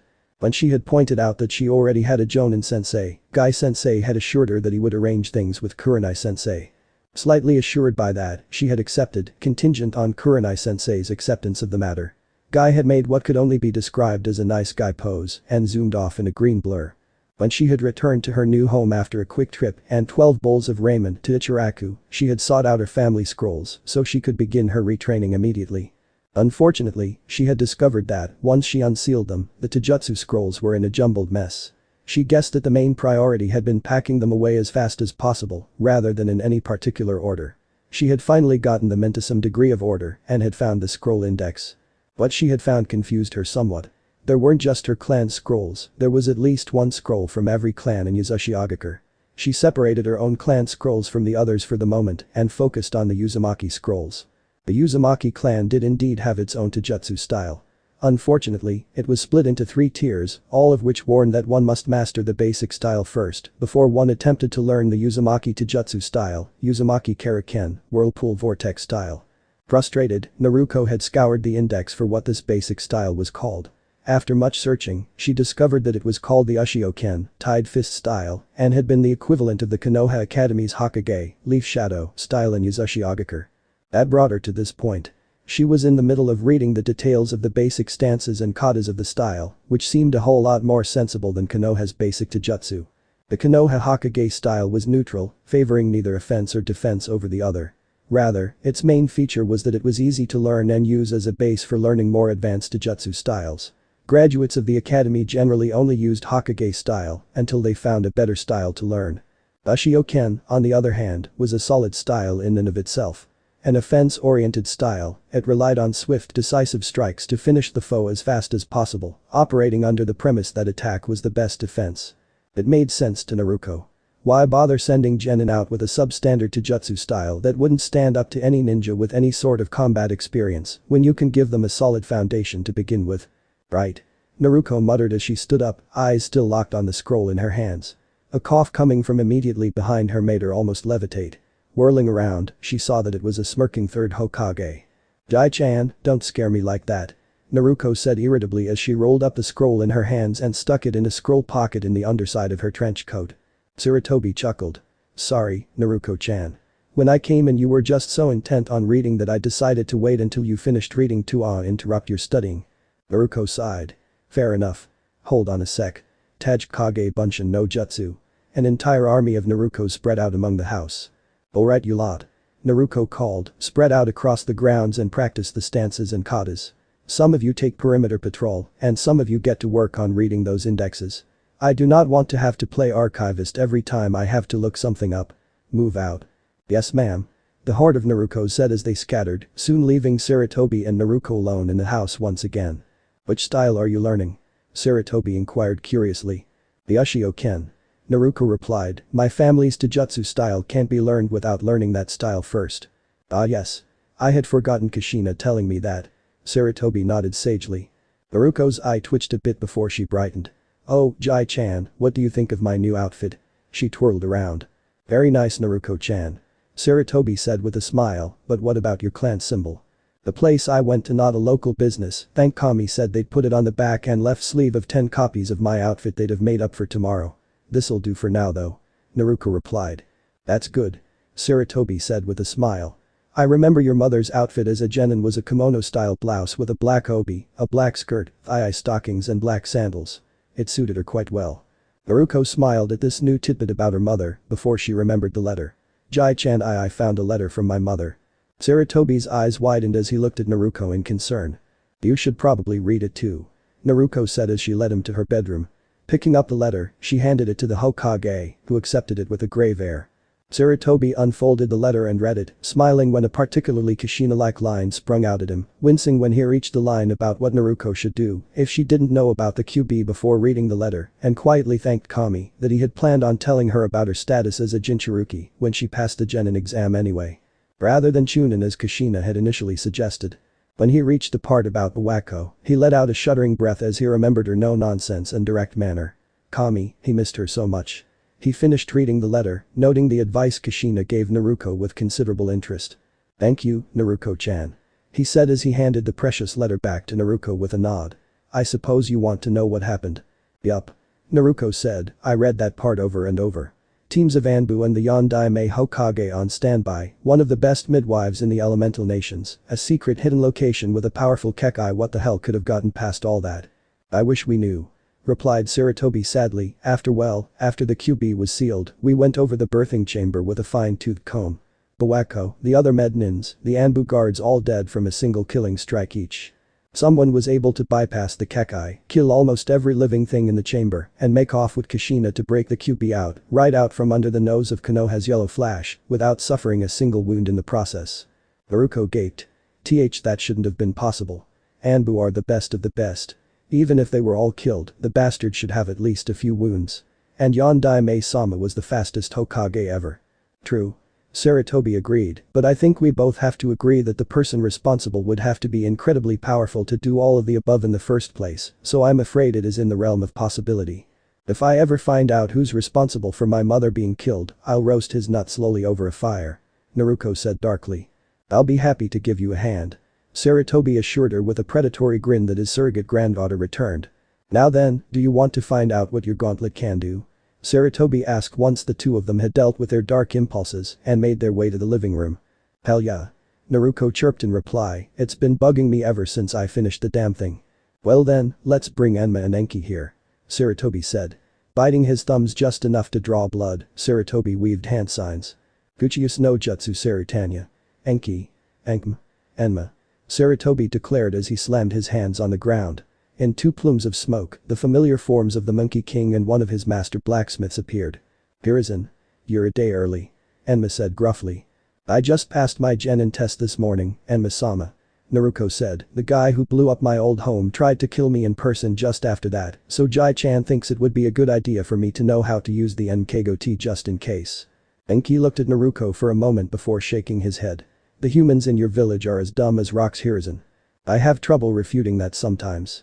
Sarutobi said with a sigh. Humph. Enki snorted, well then Naruko. Has anything happened that you think has anything to do with the gauntlet? Naruko frowned. Well yeah. Yesterday, Kurenai-sensei put me under a game jutsu. Ordinarily I can't even tell I'm in one, but this time the gauntlet heated up and the eyes of the monkey head glowed red. And when I tried to dispel the game jutsu, I actually managed to do it. The first ability of the gauntlet. Enma said, En no Seiki, Monkey King Sanctuary. An ability unique to the one who forged it with their chakra. As long as you wear it, there is a constant flow of chakra between you and the gauntlet. Because of this, the Nkgo-T can detect foreign chakra in your system and alert you to it. It even increases your chakra control to help you dispel the Gain Jutsu cast on you, up to a point. C-rank Gain Jutsu and below won't be very hard to detect and dispel with the gauntlet on. You still have to be careful when dealing with B rank and above though. Naruko gazed at the gauntlet in awe. The second ability isn't really an ability. Enki admitted, the Enkyaku, contract of the Monkey King, means that as long as you bear that gauntlet, you are officially a summoner of the Monkey Clan. Congratulations. Really? Naruko squeaked. A chuckling Sarutobi nodded. It's nice to have a fellow summoner of the Monkey Clan in the village again. He remarked before gesturing at Enma to continue. The gauntlet is now made of adamantine, a legendary material that is harder than diamonds. Enma informed her, the final ability of the gauntlet makes its composition very useful. The Enjiknai Ten no Kyokumen, the 12 heavenly aspects of the Monkey King, allows the gauntlet to change shape into one of 12 weapon forms. Seriously, Naruko exclaimed excitedly. Yes indeed. Enki chuckled, of course, it isn't as simple as all that. Is see the part of the gauntlet that can rotate. You might notice how every panel is blank, barring one part that has gauntlet on it. Naruko looked at the gauntlet and, sure enough, there was a panel just as Enki described. Cool. So how do I transform it? Naruko asked eagerly. You can't. Enki replied, at least, not until you sacrifice a weapon to the gauntlet. Naruko said, startled. What I mean is that the gauntlet absorbs the weapon you offer to it and the kanji for the weapon appears on one of the rotating plates. Enki elaborated, you then make the monkey hand sign and say Buki Henge then Kon, adamantine Vajra, plus the name of whatever the weapon is called in order to transform the gauntlet. In addition, the quality of the weapon you offer determines the quality of the transformed gauntlet, so a poor quality weapon begets you a poor quality transformation. You see? I think so. Naruko said slowly, but I don't have any weapons except kunai and shuriken, and none of them are high quality stuff either. Here. Sarutobi unsealed a BM staff from a seal hidden on his left arm somewhere. Jai-chan, you don't have to. Naruko tried to protest. You have to get used to transforming the gauntlet. Sarutobi said firmly, besides, I have a lot of good BM staffs in the Sarutobi compound that can replace this one. Naruko accepted the BM from her grandfather figure and spun it slightly. It was a good weight, not too light or too heavy, and was well balanced. The wood was lacquered a dull black, and each end was capped by a thick blunt piece of plain steel to increase the impact of the strikes. It was almost 2 meters tall, so it was bigger than she was at the moment. Okay. This is a good BM. Naruko said with conviction as she looked at Enki, so how do I, offer it to my gauntlet? Enki chuckled. First, you draw blood and swipe it horizontally across the mouth of the snarling monkey face on the back of your hand. Naruko bit her thumb and swiped it across the mouth. Instantly, the monkey head swelled up until it jutted out from the gauntlet like a tumor. It opened its mouth, ready. Naruko looked at it then at Enki. Seriously? It has to eat the damn thing. As you would say, yep. Enki grunted back, clearly amused, insert it end first. As you put it in, make sure you do not put your hand too close to the mouth or it'll suck you in. That would be bad. Right. Naruko said regarding Enki with no small amount of skepticism, but decided to take him at his word. She had a shadow clone carefully placed one of the butt ends of the BM in the opening of the gaping mouth of the monkey face on the back of her hand and push it in. The slight blue glow was shining from the mouth as the staff was inserted, deepening in color as more and more of the staff was swallowed up by the gauntlet. How is it doing that? Naruko asked, fascinated. Seals. Lots and lots of seals. Enki replied, I'm no seal master, but there are a few of the monkey clan who are intermediate masters. Plus, we can contact Jiraiya of the Sannin via the Toad clan if we want something particularly complex. I didn't consult him on the seals used on NKGOT and it bit me on the ass. Far too damn powerful for its own good and utterly useless while incomplete. It was foolish of you to not request a messenger sent to the Toads when you were forging the damn thing. Enma said bluntly. At the time, it was intended as a tithe for you, Enma-sama. Enki pointed out, it was a surprise. How was I supposed to know that the particular sealing matrix I used would react the way it did when I overlaid a secondary array around it? You never even consulted the few intermediate seal masters we had before trying it. The Monkey King growled, you're lucky that I managed to rip the damn gauntlet off before it drained me dry. Enki, can you argue later? The gauntlet's almost finished absorbing the staff. Sarutobi interjected with a mental eye roll. These two had been arguing about that particular incident for decades, and Sarutobi wasn't in the mood to watch it for the nth time. But the slight pop. The last of the BM vanished into the gauntlet. The mouth of the monkey closed and retracted back into the main gauntlet. Then, the movable section of the NKGOT began to rotate, slowly at first, then picking up speed. Finally, it stopped on the blank plate next to the only occupied plate, and the kanji, BM, appeared on it, as if it was being written by a brush. Wow. Naruko said appreciatively. Try and transform it into a staff now. Enma directed. Naruko nodded and formed the monkey hand sign. Nkgo-T. Buki-Henge. Kongm. Gauntlet of the Monkey King. Weapon transformation. Adamantine staff. She commanded. The puff of smoke surrounded Naruko for a moment before clearing to reveal the blonde Kunoichi now holding a BM staff, but one that was different from the one that had been offered to the gauntlet. It was still black, but was now the matte black that denoted adamantine. It was slightly shorter than before, at the perfect length for Naruko to wield it. The steel caps at the ends were now a bronze-like material, shaped like snarling monkey faces. "That is impressive," Sarutobi said. Naruko looked at her now bare right forearm. "Huh. Feels kinda wrong to not have the gauntlet on my arm," she commented. "When you wish to return the Nkgo-T to its original form, merely make a one-handed tiger hand sign and commend Buki-Henge," Kai.Enki advised. Naruko nodded. Making the required hand sign with her free hand, she said, "Nkgo-T. Buki-Henge. Kai. Gauntlet of the Monkey King. Weapon transformation. Release." In another poof of smoke, the BM was gone and the gauntlet was back on Naruko's arm. "I think I could get used to this," she smirked. "I'll bet," Sarutobi said dryly, "but while the weapon is important, you also require skill to use it effectively. Have you looked at weapon styles in your archives?" Seeing Naruko shake her head in negation, he said, "I'd check that next, if I were you. If there is no jutsu style from Yuzu, I will find you a style from Konoha." "Arigato, Jai-chan," Naruko said with a beaming smile. Then her brow furrowed. "Enki-san, how can the gauntlet absorb a weapon that is too big to fit down the opening?" she asked. Enki shrugged. "In the same way you have a mountain-high fox demon held within you. Seals. Sarutobi here might have told you this before, but as long as you have the formula, there is no limit to what Kenjutsu can accomplish. I designed the seals to do with weapon absorption, so they could absorb even a Tetsubo or a Zanbaton with ease. They bend the space around the weapon so it fits, regardless of size." "Oh." Naruko mulled this over for a moment. "Is there any limits or demerits to using the third ability?" "Heh. She's sharp." Enma remarked, "Yes, there are limits and a demerit. You cannot shift between weapon forms directly. You have to revert back to the gauntlet before you can transform it into another weapon.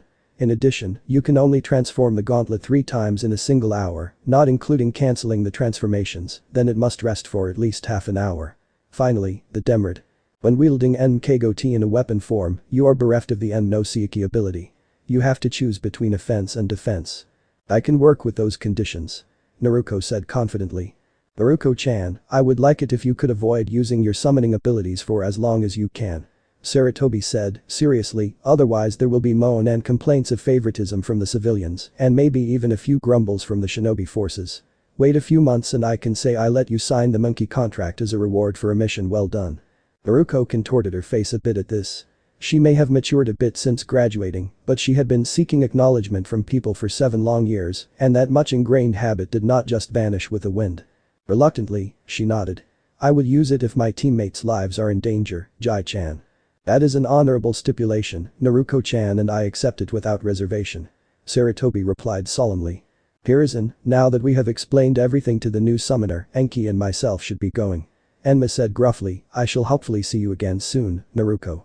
"As do I, Enma-sama," Naruko replied with a small bow.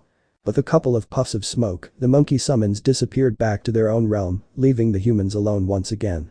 "Now, I have some news for you regarding a recent act passed in the council," Sarutobi said after a moment. "Please don't tell me the council passed a law restricting Jinchuriki from rising higher than Genin," Naruko deadpanned. Sarutobi chuckled. The Shodaime enacted a little-known law after the Valley of the End that specifically prohibited discrimination against clans, families and individuals with demonic association, possessing demonic ancestry or being host to a demon. "No, what I need to discuss is the Genin Housing Act." "What's that?" Naruko asked confusedly. Sarutobi smiled grimly. "Naruko would like this. For you, it means that your teammates are moving in here with you," he replied cheerfully. A second passed, then another. Then Naruko shrieked. The 11 genin in the room had taken 2 sides. Ami's team were on one side, the rest were on the other side, giving Ami's team the evil eye. At least the girls were. Ino, Sakura and Hinata had all been bullied by the purple-haired menace that was Ami. The boys were indifferent. Hiba was dismissive of Kunoichi, although Tsume and Hana, his mother and sister, were strong and well-respected Kunoichi that no man wanted to get on the wrong side of. Shino was indifferent to petty rivalries as it was an illogical process. Shikamaru thought it was too troublesome. Toji might have cared if he had been on his own, but as it was, no. Sasuke regarded everyone around him as inferior, whether they are ninja or civilian, so the feuding between the Kunoichi was of little interest to him. The 5 jonin watching the genin did not think this was a good sign. Stupid brats are still caught up in their idiotic school rivalry. Anko said in an undertone to the others. It has only been 2 days since graduation. Asuma pointed out, plus, they haven't even gone on any missions yet. Kakashi sighed. More importantly, Kurenai, where is your last student? The red-eyed jonin frowned. I honestly don't know. From everything I have been able to find out about her, this is not like her. I half expected her to be waiting here early. Hayate laughed before it spluttered into another cough. That sounds like her. I remember when she was admitted to the academy. She was bouncing around like she was pumped full of pure adrenaline. It would have been cute if it hadn't been so exhausting. He said after he recovered. Asuma chuckled. Yeah. I remember coming back for a visit when I was a member of the Guardian Ninja 12 when she was 5. I helped move her into her old apartment. She was so excited about getting her own house. This trip down memory lane, as fascinating as it is, still begs the question of where is Naruko? Kakashi said in a monotone. Just then, the Hokage walked in. He looked between the 2 groups of genin with a sigh before he strode over to his desk and sat down behind it with yet another sigh. Well, Mo, that we're all here, we can begin. Sarutobi said as he shuffled documents on his desk. Hokage-sama, Naruko isn't here yet. Sakura said quickly. I have to disagree there, Sakura-chan. Naruko has been here before the jonin arrived. Sarutobi said with a small chuckle before he raised his voice slightly. Naruko, you can come out now. Oh, Jai-chan. You spoilt the surprise. Naruko's voice whined from seemingly nowhere. You could have waited until I made my entrance. The other genin looked around for their fellow ninja, but couldn't catch sight of her. Even the jonin couldn't find her and were looking around in puzzlement. My apologies, Naruko-chan, but we do have a lot to get on with, so if you could show yourself, we can get on with it. Sarutobi said firmly. A small sigh was heard from the hidden Kunoichi. Oh, alright.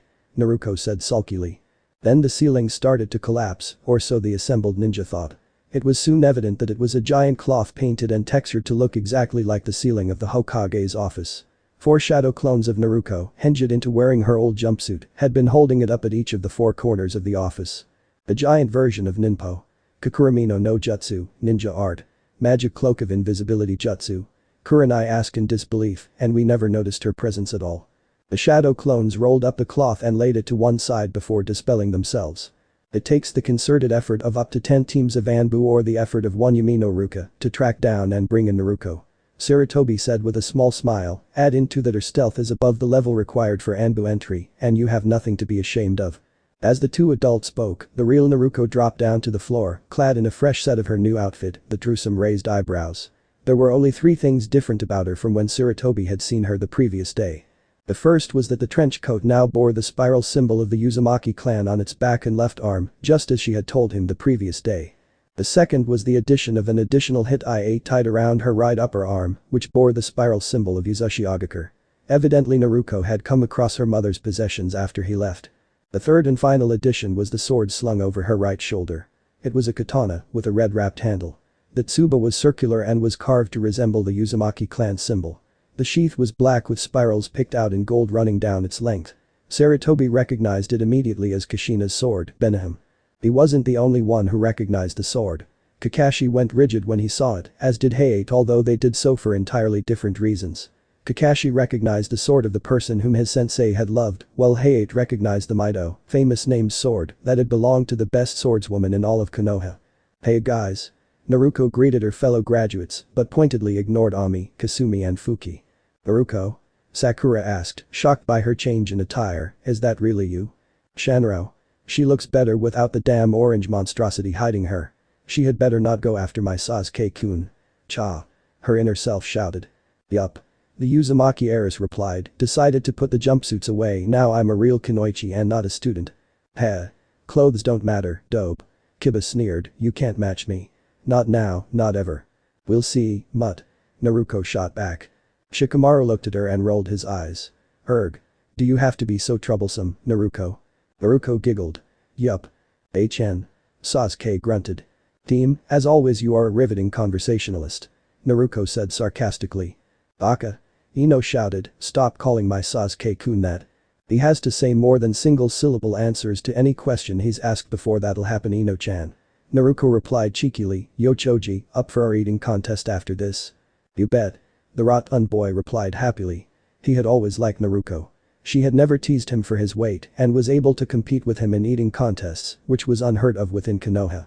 The Akamichi clan, with their Kara plus Kontomaru no Jutsu, calorie control jutsu, were infamous for consuming an incredibly large amount of food. The only person to equal them in this department was Naruto when it came to ramen. Not even his father, Shimza, could out-eat Naruto when it came to ramen. Shino regarded Naruto speculatively but said nothing. Hinata's face was, as always, somewhat red when she looked at Naruto. Sarutobi cleared his throat. "Naruko-chan, did you bring what I asked for?" he asked. "Oh, yeah," Naruko said as she opened her trench coat, reached in and pulled out a scroll. "Here you go, Jai-chan." She tossed the scroll at the Hokage, who deftly caught it. "My thanks. Take these to the mission counter and you will be paid for both missions," Sarutobi told her as he tossed a pair of scrolls back at Naruko, who caught them with a grin and a nod. Ignoring the curious looks of her peers, Naruko pocketed the scrolls and pretended that her peers were not regarding her with suspicion. Sarutobi decided now would be a good time to distract them.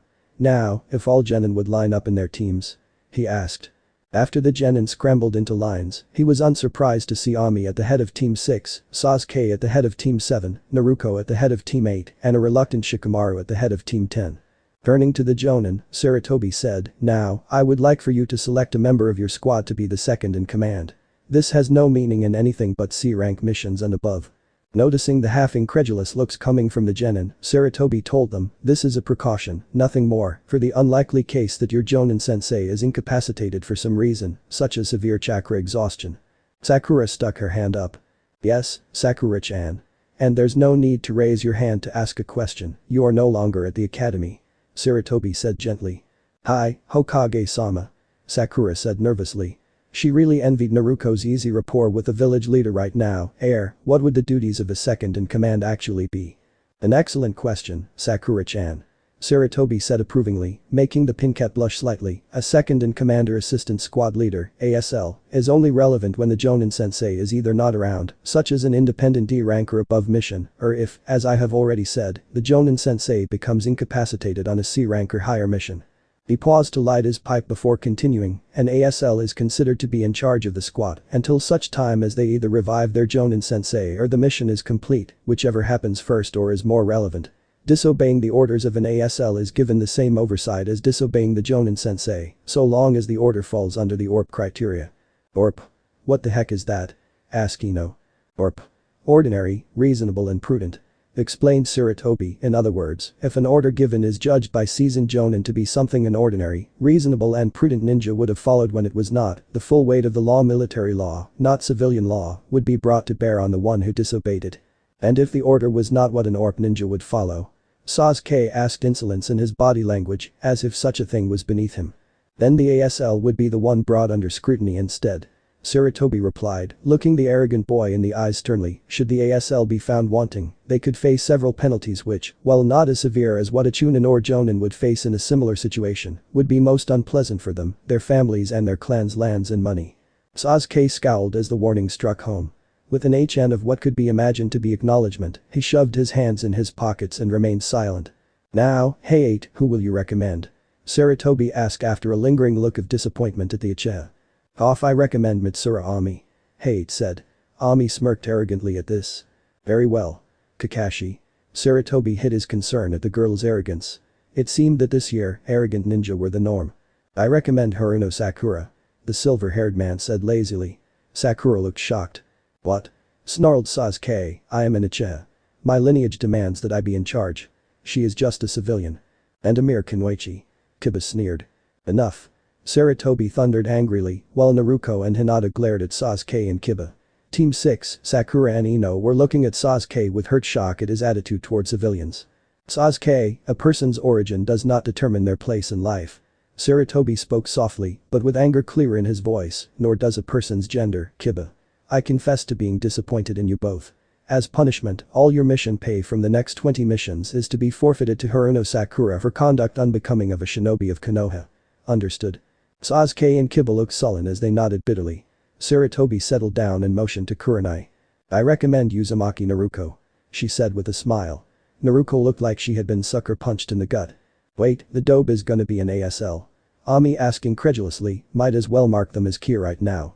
Her two flunkies sniggered in agreement with her. Naruko glared murderously at Ami, while Ino and Hinata adding their glares to the mix. Team 10 were not too happy either. Sakura was glaring as well, while Sasuke and Kiba looked as if they agreed with Ami. Sarutobi sighed. It seemed Ami, Sasuke and Kiba were this year's troublemakers. Ami, cease this childish idea that you are superior to others based on academic records, and do not ridicule others in such a cruel manner, or I will punish you as I have Sasuke and Kiba. He said in an almost resigned way, while his eyes glowered at the civilian-born genin. Ami quailed at the look the Hokage gave her and shut up with an almost inaudible hi. Asuma, what about you? Sarutobi asked. I recommend Nara Shikamaru. Asuma replied. Shikamaru huffed and muttered his family's catchphrase, troublesome. Very well. I fully endorse the recommendations of the Jonin. The Hokage said formally, Ami, Sakura, Naruko, Shikamaru, do you accept the responsibility offered to you? Hell yeah. Crowed Ami, who had recovered from her fear somewhat. Yes. I accept, Hokage-sama. Sakura said, standing straighter. Nobody'll get to my friends while I'm on the job. I'm in. Naruko stated forcefully, shooting Ami a quick scowl. Troublesome. Aka-sen will nag me to death if I don't accept. I'll do it. Grumbled Shikamaru. Very good. Sarutobi said. The second reason I have called you here is to inform you of the Genin Housing Act. What's that? Asked Fuki, who had been silent so far. Rather basically, it means that each team will be living in the same house or apartment together. Replied Sarutobi. The Genin, aside from Naruko, looked at the Hokage in shock. Then Sasuke crossed his arms. I'll pass on this. He stated unequivocally. You have no choice. Sarutobi shot back, eyes narrowed at the last Uchiha, unless you resign as a ninja, you will comply with my command. Sasuke scowled again. Why do we have to do this? He spat out. I believe that it will help improve your teamwork faster. Living together and working together should help you all bond more quickly and thus raise the speed of your on-the-job efficiency. Sarutobi explained, in addition, having to pay for your utilities, such as water and electricity, out of your mission pay and standard genin pay, will teach you a sense of responsibility and aid in your maturity, which will be needed on C rank and above missions and the Chunin selection exams. Sasuke did not look convinced. I disagree strongly with this. If I'm living elsewhere, who will maintain the Uchiha compound? He argued. The Uchiha compound is in dire need of extensive maintenance anyway, Sasuke. Sarutobi said firmly, I'm sure that you have done your best to hold the fort there, but the fact of the matter is that it took at least 20 people, sometimes as many as 50, to maintain the small things on a day-to-day basis, let alone what any serious repairs required. So far, you have refused all offers at 8 in that department, but with this, I am afraid you will have to relent. Seeing there was nothing to be done, Sasuke huffed slightly and said nothing. Glad that the Uchiha had acceded, albeit reluctantly, Sarutobi continued with his briefing. Your Jonin sensei have a set of keys for each of you, plus an extra set of their own for emergencies. The houses have been stocked with a week's worth of food, but I advise that you make up a shopping list so everyone can get whatever else you need for now. Seeing that the genin had calmed down and accepted the idea, Sarutobi smiled. Okay then. Team 6, 7 and 10 can move out and start moving out, pardon the pun. Team 8, stay behind as there are additional things to be discussed. As the other genin filed out after their senseis, they snuck looks at Team 8, no doubt wondering what the Hokage wanted with them. Had Naruko perhaps played another prank on a prominent clan again?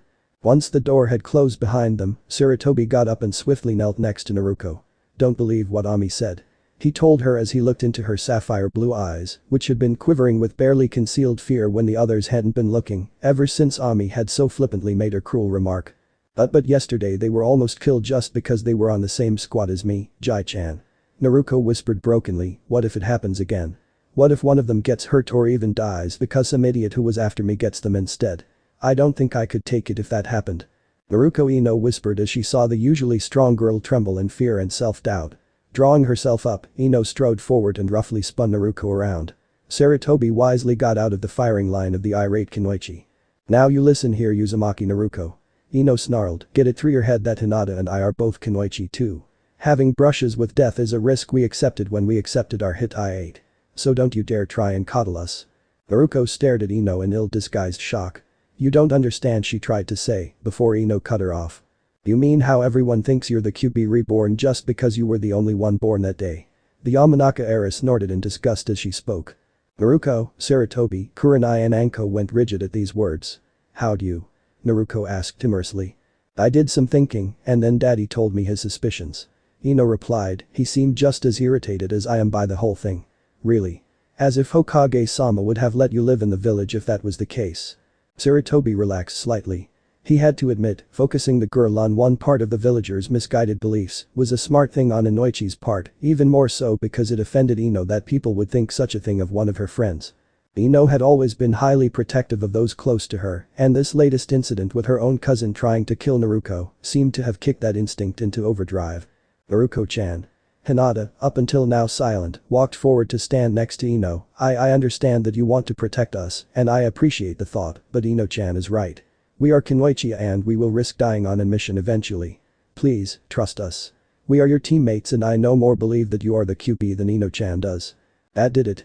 Naruko grabbed her teammates into a tight hug and cried freely, for the first time in who knows how long, all the while sobbing out her thanks to them.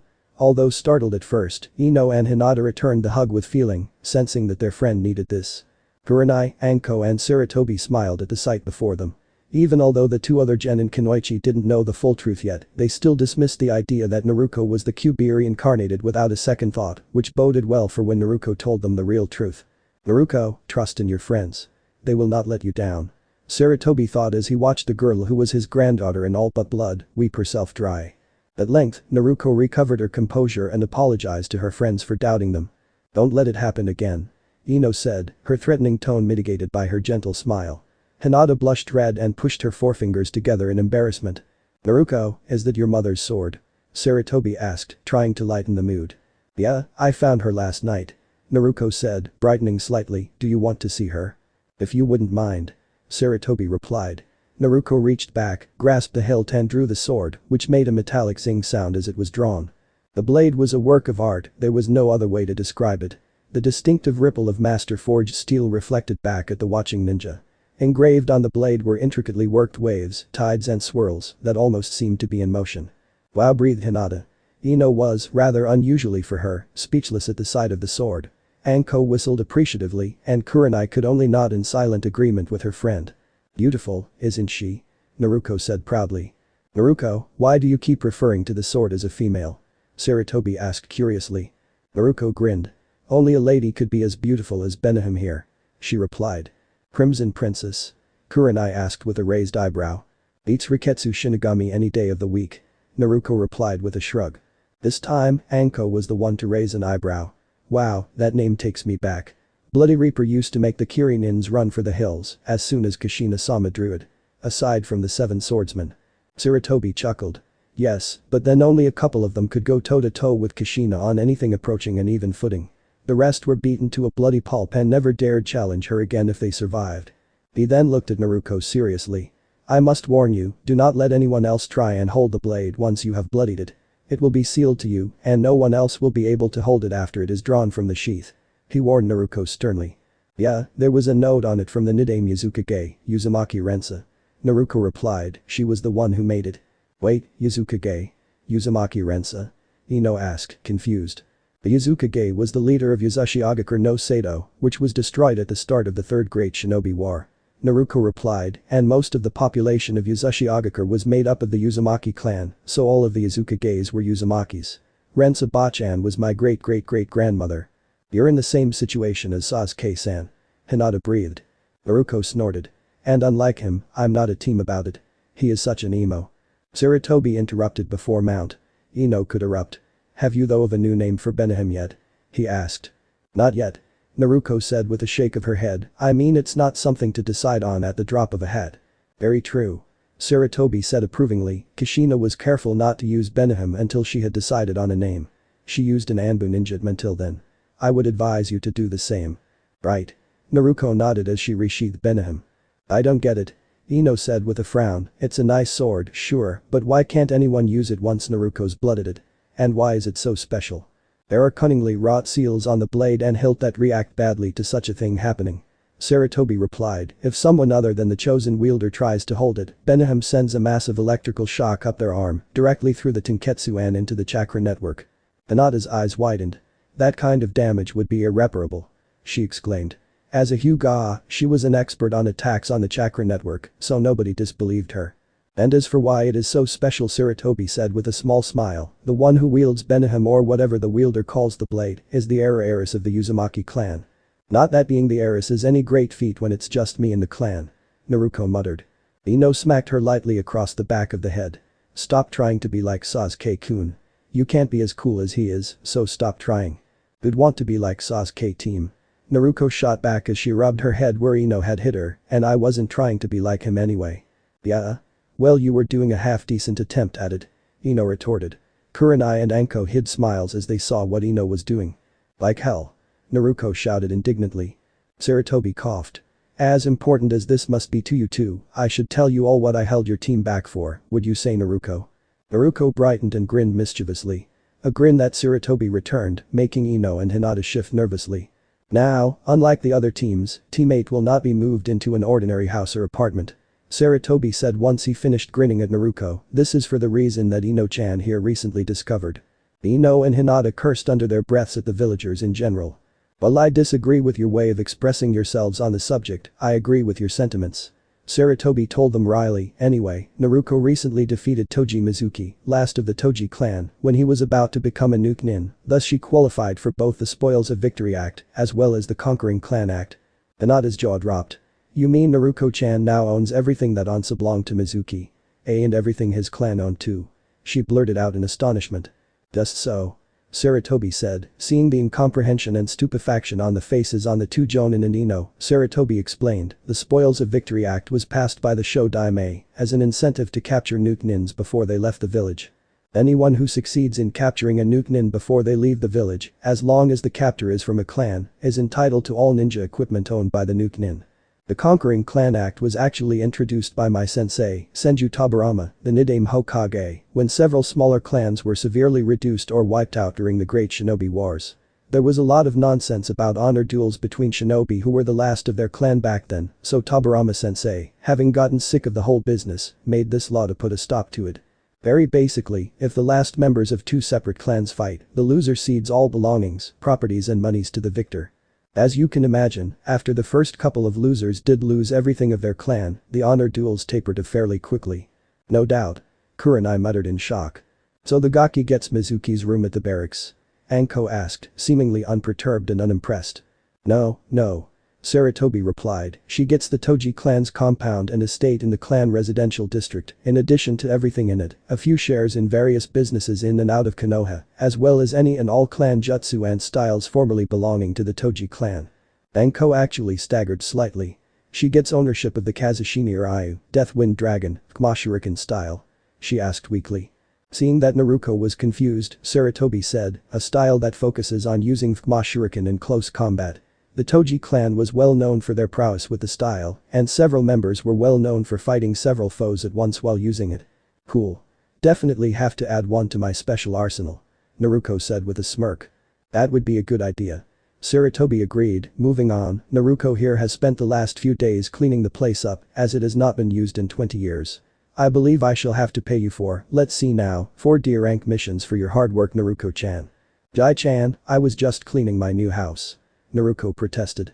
An estate that can house 50 people comfortably, not to mention moderately large grounds that need a gardener's touch. Sarutobi said dryly. I think you deserve the money for the effort. Not to mention the fact that I'm taking liberty with your property by making it your genin team's home. Well, if you say so, Jai-chan. Naruko brightened slightly. Hey, that makes 4 solo D ranks, 1 solo B rank and 1 solo A rank, all before I'm an official genin. Beat that, Sasuke team. Ino smiled ruefully. Even she had to admit that Naruko had beaten Sasuke here.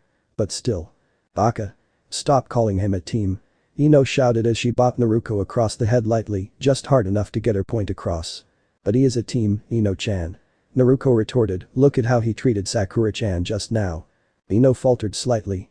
She knew Naruko had a point. Sakura hadn't done anything to deserve those scathing remarks about her origin. And as for Kiba. I'm more worried about Kiba, actually. Ino said, chewing her lips slightly, I mean, you saw how he treated Forehead as well, right? What if he tries something with her? He'll get neutered. Naruko said flatly, if not by me or you, then by Tsume-sama or Hana-senpai. He's an idiot, but he isn't that foolish. He'd better not be that stupid. Anko growled a kunai in one hand that Sarutobi couldn't remember her having drawn. I am certain that Kiba will behave himself. Sarutobi said in a placating manner, and I have taken the precaution of giving Haruno Sakura a chakra-sensitive locking seal on her door. None but she can open the door, and the door itself is reinforced with several seals that make it resilient to all but higher-rank fire jutsu. That ought to make her relatively safe. Kurenai said thoughtfully, this is supposing that Inuzuka Kiba is stupid enough to try to do something to her, of course. I'm going to start working on Kenjutsu. Naruko said grimly, I was looking over the index of the Uzumaki Kenjutsu library, and there are some useful seals in there, like one that sends up a chakra flare when certain conditions are violated, the Kaur Kimkai Fukin, broken boundary seal. Sarutobi's head snapped around at that. You could have that seal made? He asked quickly. My calligraphy needs some work before I can begin to learn even basic storage seals and explosive tags. Naruko said thoughtfully, but with my clones and access to Iruka-sensei, I could probably get to the point of creating an intermediate seal like the Kaur Kimkai Fukin in about 3 months, perhaps 2 if I really abuse my clones. Do it. Sarutobi said, making it an order, that seal could be far more useful than just guarding a genin's bedroom. Consider this an ongoing C-rank mission. Naruko snapped to attention. Hi, Hokage-sama. She said seriously, soldier to commander rather than granddaughter to grandfather as she usually did. Sarutobi nodded. Now, let's head to teammate's new home. Naruko-chan, send some clones to the Hyuga estate and the Yamanaka flower shop to pick up your teammates' things. Naruko nodded and created 50 shadow clones, which split into 2 groups and sped off out the door to the homes of her teammates. Why do I suddenly feel like I unleashed gremlins in a machine shop? Sarutobi asked aloud, oh, that's right, I just sent 50 Narukos out into Konoha without supervision. Naruko pouted at this remark. Time skip 10 minutes later. 8 to former Toji clan estate, clan residential district. That is an impressive gate. Anko deadpanned. Teammate and the Hokage stood in front of what was indeed an impressive gate. The gate itself was 3 meters high and made of intricately woven steel, forming a kind of lattice. In structure, the gate would be termed a Nijman, 2-story gate, as it had a second floor that was obviously accessible, considering it had a half dozen of Naruko clones standing guard on the second level. Impressive, but useless against shinobi. Kurenai said critically. Naruko shrugged and walked over to the gate and stopped on top of a circular indentation just in front of the gate and turned towards the group. I, Uzumaki Naruko, clan heiress of the Uzumaki clan, do recognize Yamanaka Ino, Hyuga Hinata, Mitarashi Anko and Ikki Kurenai as honored guests and allies of the Uzumaki clan. The last Uzumaki said in a clear voice, they may come and go from here at their own discretion. The indentation glowed and the impressive gate behind her retracted into the ground with barely a well-oiled click, leaving teammate gawking. Naruko merely turned and walked through the gateway as if it was an everyday occurrence, which it probably was for her. How? Kurenai got out. The original clan compounds of Konoha have defenses that activate when the seals that govern them detect that the bloodline they are keyed to be reduced to a single member. Sarutobi told them as he led them through the gateway, a lot of them were created by the Nidaime Hokage, and, when he forced through the Conquering Clan Act, he altered those seals to also detect when his law had been invoked correctly, so as you can see, Naruko is well protected here. At that gate Kurenai started to ask, before the sight before her made her speechless. The beautiful oriental manor stood proudly before them, made in the Buksu-kuri style, military family style, of a traditional aristocrat's palace. The main stone-paved path was lined on either side by Kamenu, lion dog, statues, with the occasional pair of kitsune statues here and there. That sight was breathtaking enough, but the army of Naruko clones running through katas across the grounds was even more so. Especially since the clones were practicing a style that none of teammate recognized. This is the Uchiha version of our own Hokage style, the Ushio-ken. Sarutobi explained, in order to learn her clan style, Naruko has to master this style first. Shouldn't she focus on fixing the errors in the Hokage style that she knows first, before she learns an advanced jutsu style like that one? Kurenai asked. Sarutobi gave her a strange look. Kurenai, that is a basic style that was taught to entry-level genin in Uchiha, he said carefully. Kurenai's eyes bulged slightly. But that Taijutsu, at least from what I could make of the katas, was more advanced than the style that I use. She exclaimed. The Hokage shrugged. Yuzu had much higher expectations of its genin. Of course almost every shinobi in Yuzu, with a few exceptions, were members of the Uzumaki clan. He replied. Damn. The Gaki's not doing too badly. Anko said appreciatively, hey old man, won't she need to spar in order to improve her style some more? From what I hear Anko, your services will not be needed in that department. The Hokage replied with a chuckle, Gai-kun has asked to be allowed to give her remedial taijutsu lessons, as well as give her stamina, muscle and endurance training, subject to Kurenai's permission of course. Kurenai's eyebrow twitched. First she goes to Iruka for advice on the Kage Bunshin no Jutsu, then she says she's going to have remedial calligraphy lessons with Iruka, and now Guy is wanting to give her training as well. Is she even my student? Aloud, she said carefully, Hokage-sama, is it just me, or is everyone trying to poach my student? Sarutobi chuckled again as they approached the entrance to the mansion proper. I'm certain it seems that way to you Kurenai, but Naruko has been quite severely handicapped by the Academy Sensei's sabotage. She requires help in areas that you yourself have admitted you have little skill in. Your calligraphy is average at best, and you are a Genjutsu expert with, again, average skill into Jutsu. I would advise you to allow Iruka-kun and Gai-kun to aid her in those areas and focus on her chakra control and adding a few ninjutsu to her arsenal. Kurenai grumbled at first, but accepted it with a slight sagging of her shoulders. Naruko was waiting for them at the front door, a smile on her face. This way. She called over her shoulder as she opened the door and stepped through, closely followed by teammate and the Hokage. The interior of the building was surprisingly Spartan for such a fancy mansion, although Naruko explained that she had gathered up most of the expensive things and sealed them in storage scrolls, as well as throwing out most of the damaged things. Jai-chan told me about the GHA yesterday, so I set some of my clones to setting up rooms for Ino-chan and Hinata-chan, as well as rooms for Anko-sensei and Kurenai-sensei, for if they want to stay here. Naruko told them as they walked towards the living quarters. Naruko, you didn't have to do that. Kurenai protested. The Uzumaki heiress shrugged. It was more for Anko-sensei, because Jai-chan told me her landlord is being a team again. She replied. Anko looked briefly surprised, before sending a small glare toward Sarutobi, who had an innocent look on his face. The snake mistress turned back to Naruko. I won't accept charity, Gaki, so I'll be paying your rent. Understand? Naruko nodded. How much does your landlord charge you, Anko-sensei? She asked. 500 ryo a month for a dingy little apartment. Anko said sourly. Naruko scowled. That was how much she had had to pay for her old apartment. I think 200 a month is more than enough, wouldn't you say? Naruko offered. Deal. Anko said quickly, making Kurenai and the Hokage laugh. Ino and Hinata giggled at the mutual accord the two had struck. I'll draw up a rental contract later on. Sarutobi said once he stopped laughing, would tomorrow be acceptable? Hi, Hokage-sama. Anko said with a small grin. Here we are. Naruko said as they reached a wall that had a 5-pointed star that had symbols on its points, representing the 5 elemental ninjutsu on it and a yin and yang symbol in the center. A dead end? Ino asked bluntly. Nope, a Karakuri hidden door. Naruko said with a grin. She walked up to the wall and hit the elements in a specific order so fast that no one could see the order. With a grinding clank, the yin and yang center of the star opened up, revealing a switch. Naruko flipped the switch up and down before pushing it in and quickly withdrawing her hand.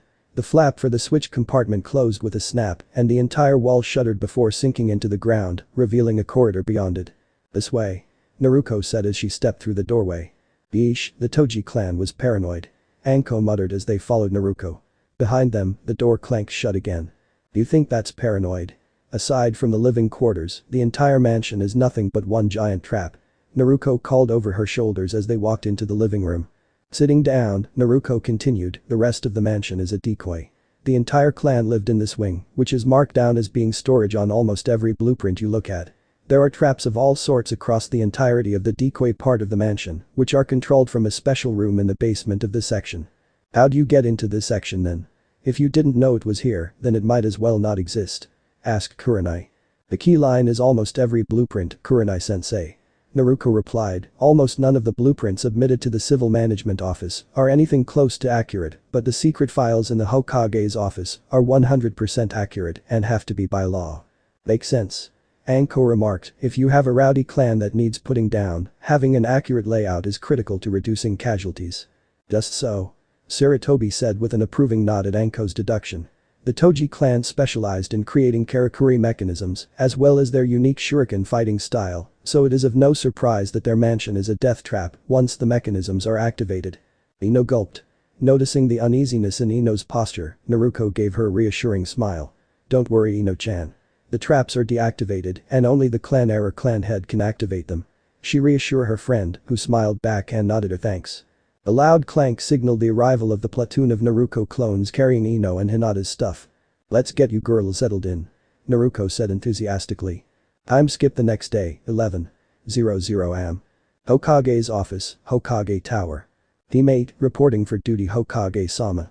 Kurenai said with a small smile. Behind her, Naruko, Ino and Hinata were waiting for their first mission. Well, Naruko had already technically completed 6 missions and was on her 7th, but this was her first mission as a member of a team. Indeed. Smiled Sarutobi. Next to him was Iruka, who nodded to Naruko with a grin.